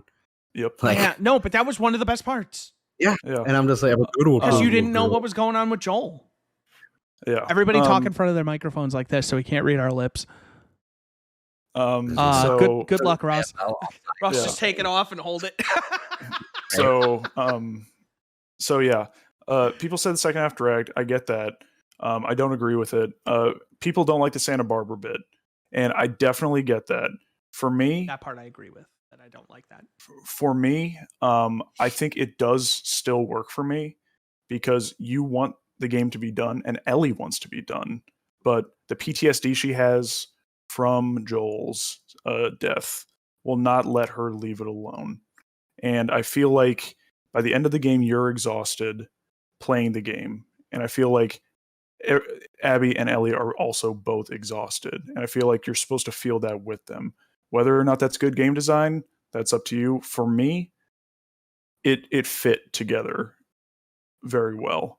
And they did have a Metal Gear Solid 4 problem of ending a few times. I thought the whole final fight, I was like, this is Snake versus this is Solid I've heard versus that Liquid. I was like, this is the fight on top of Rex. yeah. Or in Metal Gear Solid 4, that one too. It's just like, fuck, Yeah. man. Yeah. So for me, the Santa Barbara part works because Ellie wants it to be over as much as we do at that point. It's fair. So yeah, I think overall it's an experience I've never had with a game before. To where a lot of times I like kind of games that make you feel kind of alone or lonely. Like that's why I love Shadow of the Colossus, because you just feel isolated.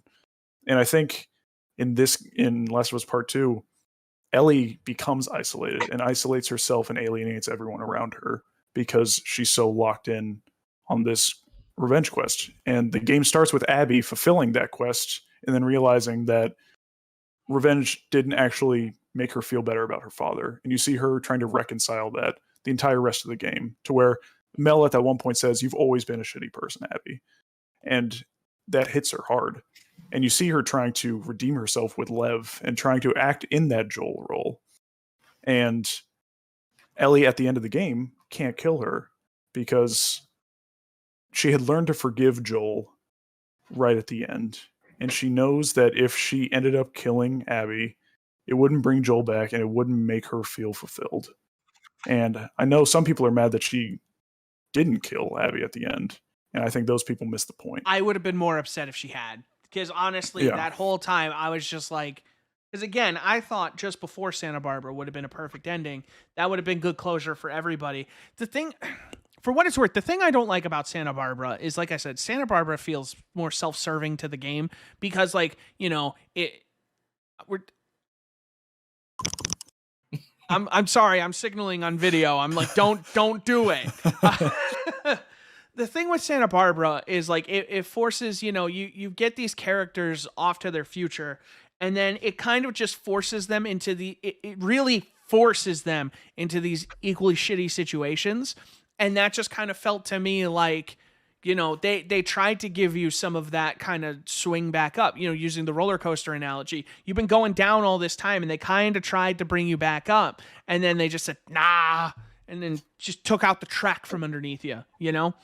And like, that's just the thing I don't like about it is like, it feels more serving to Neil Druckmann than it does to the overarching, you know, emotional subplot of the story, because it ultimately ends at the same status quo where they're both separated. Neither of them is dead. Yes, there is some emotional growth along the way, but like, it just kind of feels, it doesn't feel as natural as the rest of the game. It doesn't feel as much as like, hey, you know, this lesson was learned. It kind of just feels like, what is he doing?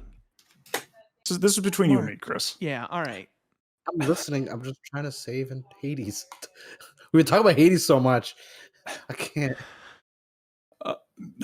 I just like, that's the thing that gets me. And I don't know if we still plan to do the spoiler cast. Maybe that's the place for this, but that was the only part of the story I genuinely didn't like. It is just how that all kind of felt a little forced to me. Yeah, I guess for me, I don't feel like we ended up in a similar place because I think Ellie had gone through the entire arc that Abby had gone through since the end of The Last of Us Part 1, with Rage literally turning her body into a weapon to try and take down Joel.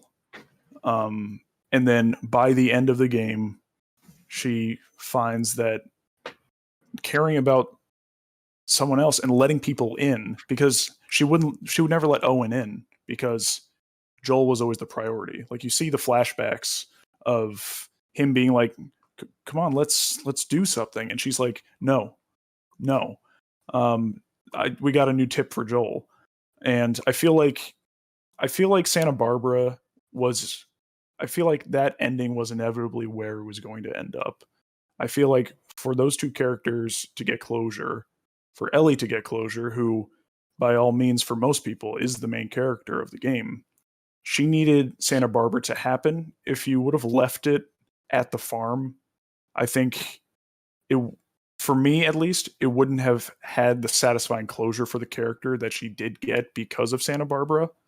And the fact that Tommy came by, Abby and Lev would be dead if Tommy wouldn't have come by with that tip, because they would have died on that beach. Which is fair.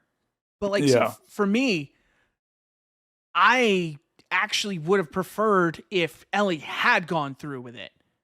Or if you could kind of make the choice and just be like, you know, whose side are you on? And then you either have Abby fight for, you know, her continued existence, or you have Ellie fight for, the last thing that's driving her forward. Because like the then, end of Nier, where you pick which character you play as in the final boss fight. basically, yeah. Like I was actually kind of expecting that to be the case. That at some point I would have to choose between them. I thought that was going to be the theater. I thought you were going to end up having to choose between one of them and be like, okay, which character are you going to support going forward towards a conclusion? And then, things would play out from there.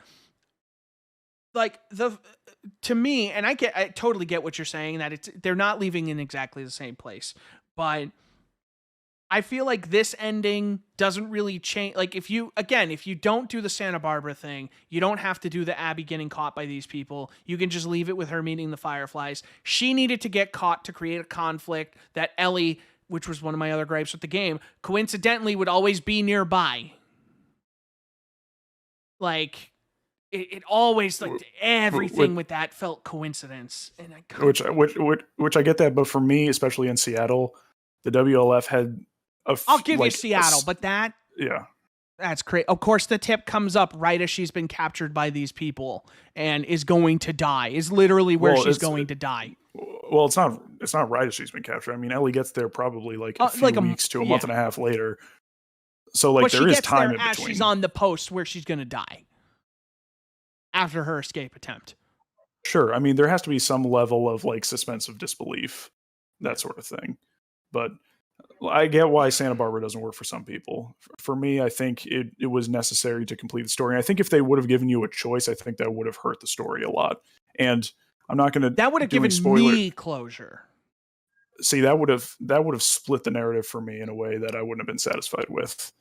I'm not going to say specifics, but that exact type of thing happens at one point in Ghost of Tsushima, and I think it completely negates the emotional impact that the moment could have had on me, which is why Ghost of Tsushima isn't closer to being my game of the year. Listen, hey, that's why I'm not a game director, and I'm not trying to sit here and say Neil Druckmann and the team didn't do a good job doing what they did, but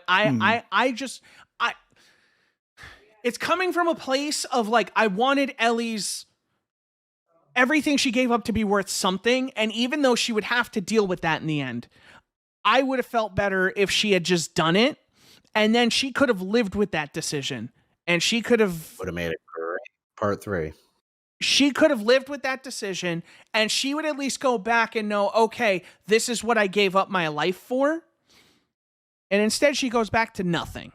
And she gave up everything for nothing, which is the point. And that's the point that we've been getting the whole time. And at that point, it just kind of felt like I was getting beaten over the head with that idea of you're giving up this, this is what your single purpose existence is leading you to, that you have nothing at the end. And I already got that point, and they didn't need to beat it over my head for 3 more hours is what it ultimately comes down to with, she didn't even do it. And it's like, that just ruins her arc for me, because she forgave Joel in the end, but she's literally like drowning her, which frankly, she should have been drowned by that point. But like, I don't know. I would have rather a decision been made this is entirely for my satisfaction with the story. I would have rather a decision been made rather than just kind of just be like, go. And, for what it's worth, it worked. I liked how she was just kind of sitting there. She couldn't even look at her. She's like, just take him and go. And she's broken. And like, she is self-defeated. And it doesn't not work. It works. I was just earlier, just a few minutes ago, I thought you said you would have been upset if she would have killed Abby at the end. I would have. It's confusing. Yes, I would have been upset because it's like we had that closure. I would have been upset because I thought the other place it could have ended would have been better. But at that point, I would have been upset. But then I would have felt something. I was just kind of numb to it when it ended in nothing, so I didn't feel anything. That's what I'm saying. I would have been upset, but then I would have felt something. I would be mad at Ellie because I would be like, look what you fucking did. Then she goes back and I'm still like, look what you fucking did. But at least she would have done something for it.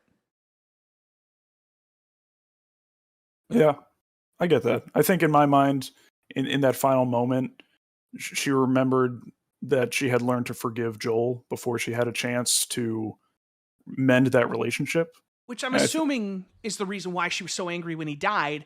But all of that added It, up. it was literally the night before they reconciled, and then he died the next day. And I get it, but that also kind of, I feel like that takes a little bit away from her being so angry at his death, because she hadn't I don't at all. reconciled completely yet. I get it. She's upset that she lost the opportunity.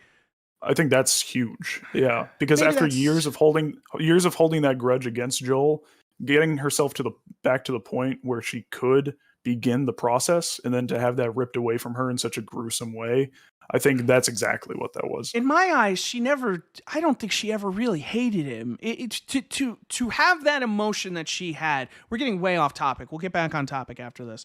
To have the emotional reaction she had, I don't think she ever really hated him. And I think she just needed to convey that she was angry at him, but never actually hated him and understood why he did what he did. And I think that was just her kind of vocalizing that she was, I don't think it was so much to forgive Joel. I think she was more vocalizing, I'm ready to not be mad anymore. Yeah, I mean, that's I think that's definitely a way to read it. I think she was just ready to not be angry anymore.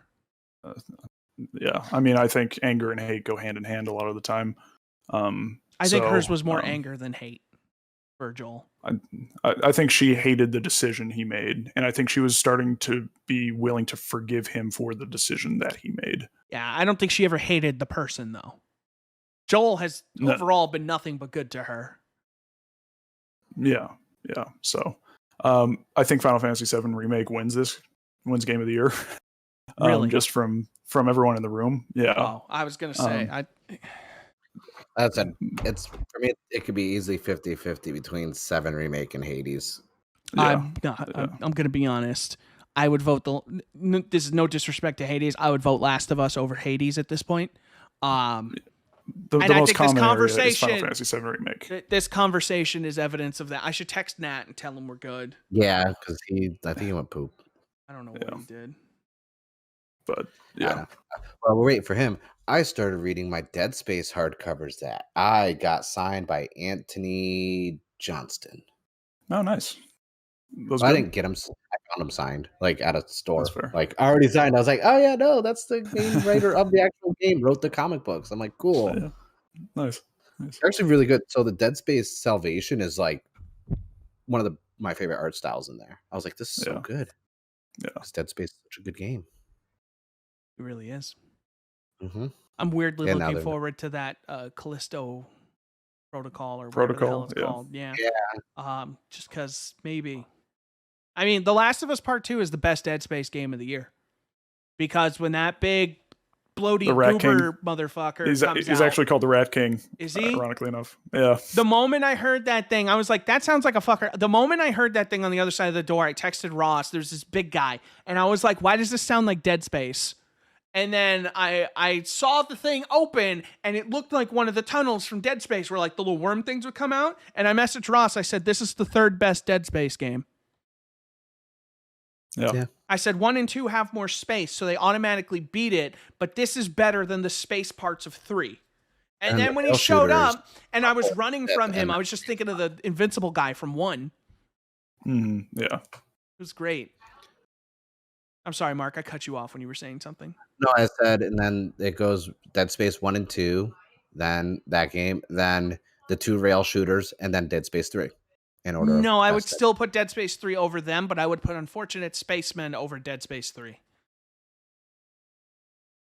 We need to end the podcast. I need that to come back.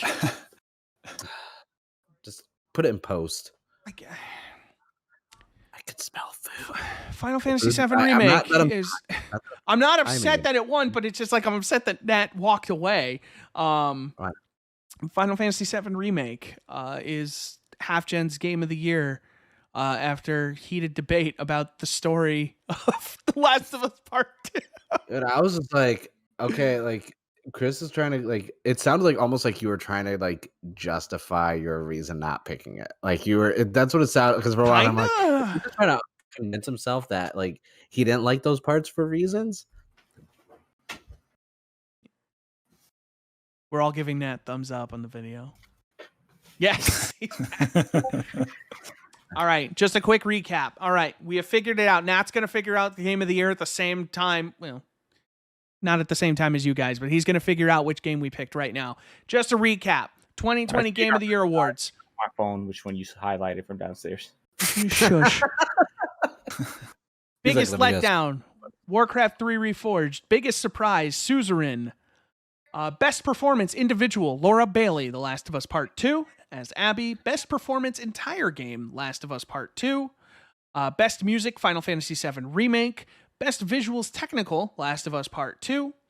Best visuals artistic, Hades. Best multiplayer, Valorant. Best ongoing game, Apex Legends. Best new entry in an existing franchise, The Last of Us Part 2. Best remaster, Xenoblade Chronicles Definitive Edition. Best remake, Final Fantasy VII Remake. Best story, Final Fantasy VII Remake. Best new franchise, Ghost of Tsushima. Best indie is Hades. And Game of the Year, Final Fantasy VII Remake. It has been a trip, gentlemen. I feel like this is right about Game of the Year time. We did it, except we did it all in one podcast this year, which is nice.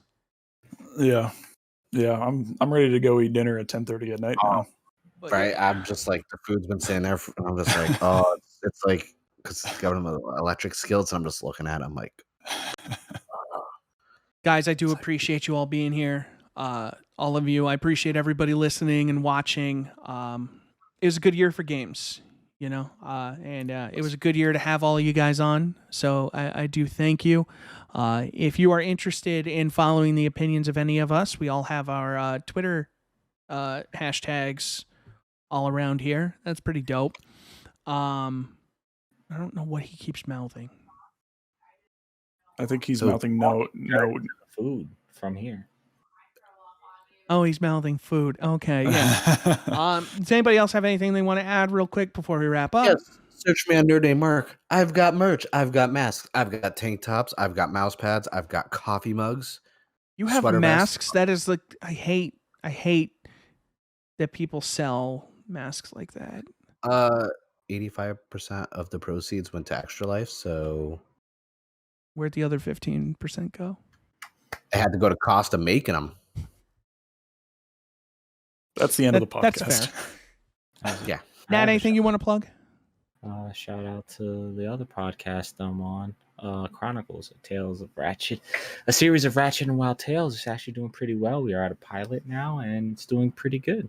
Excellent. Got some, kind of bigger guests coming in soon, so should be cool.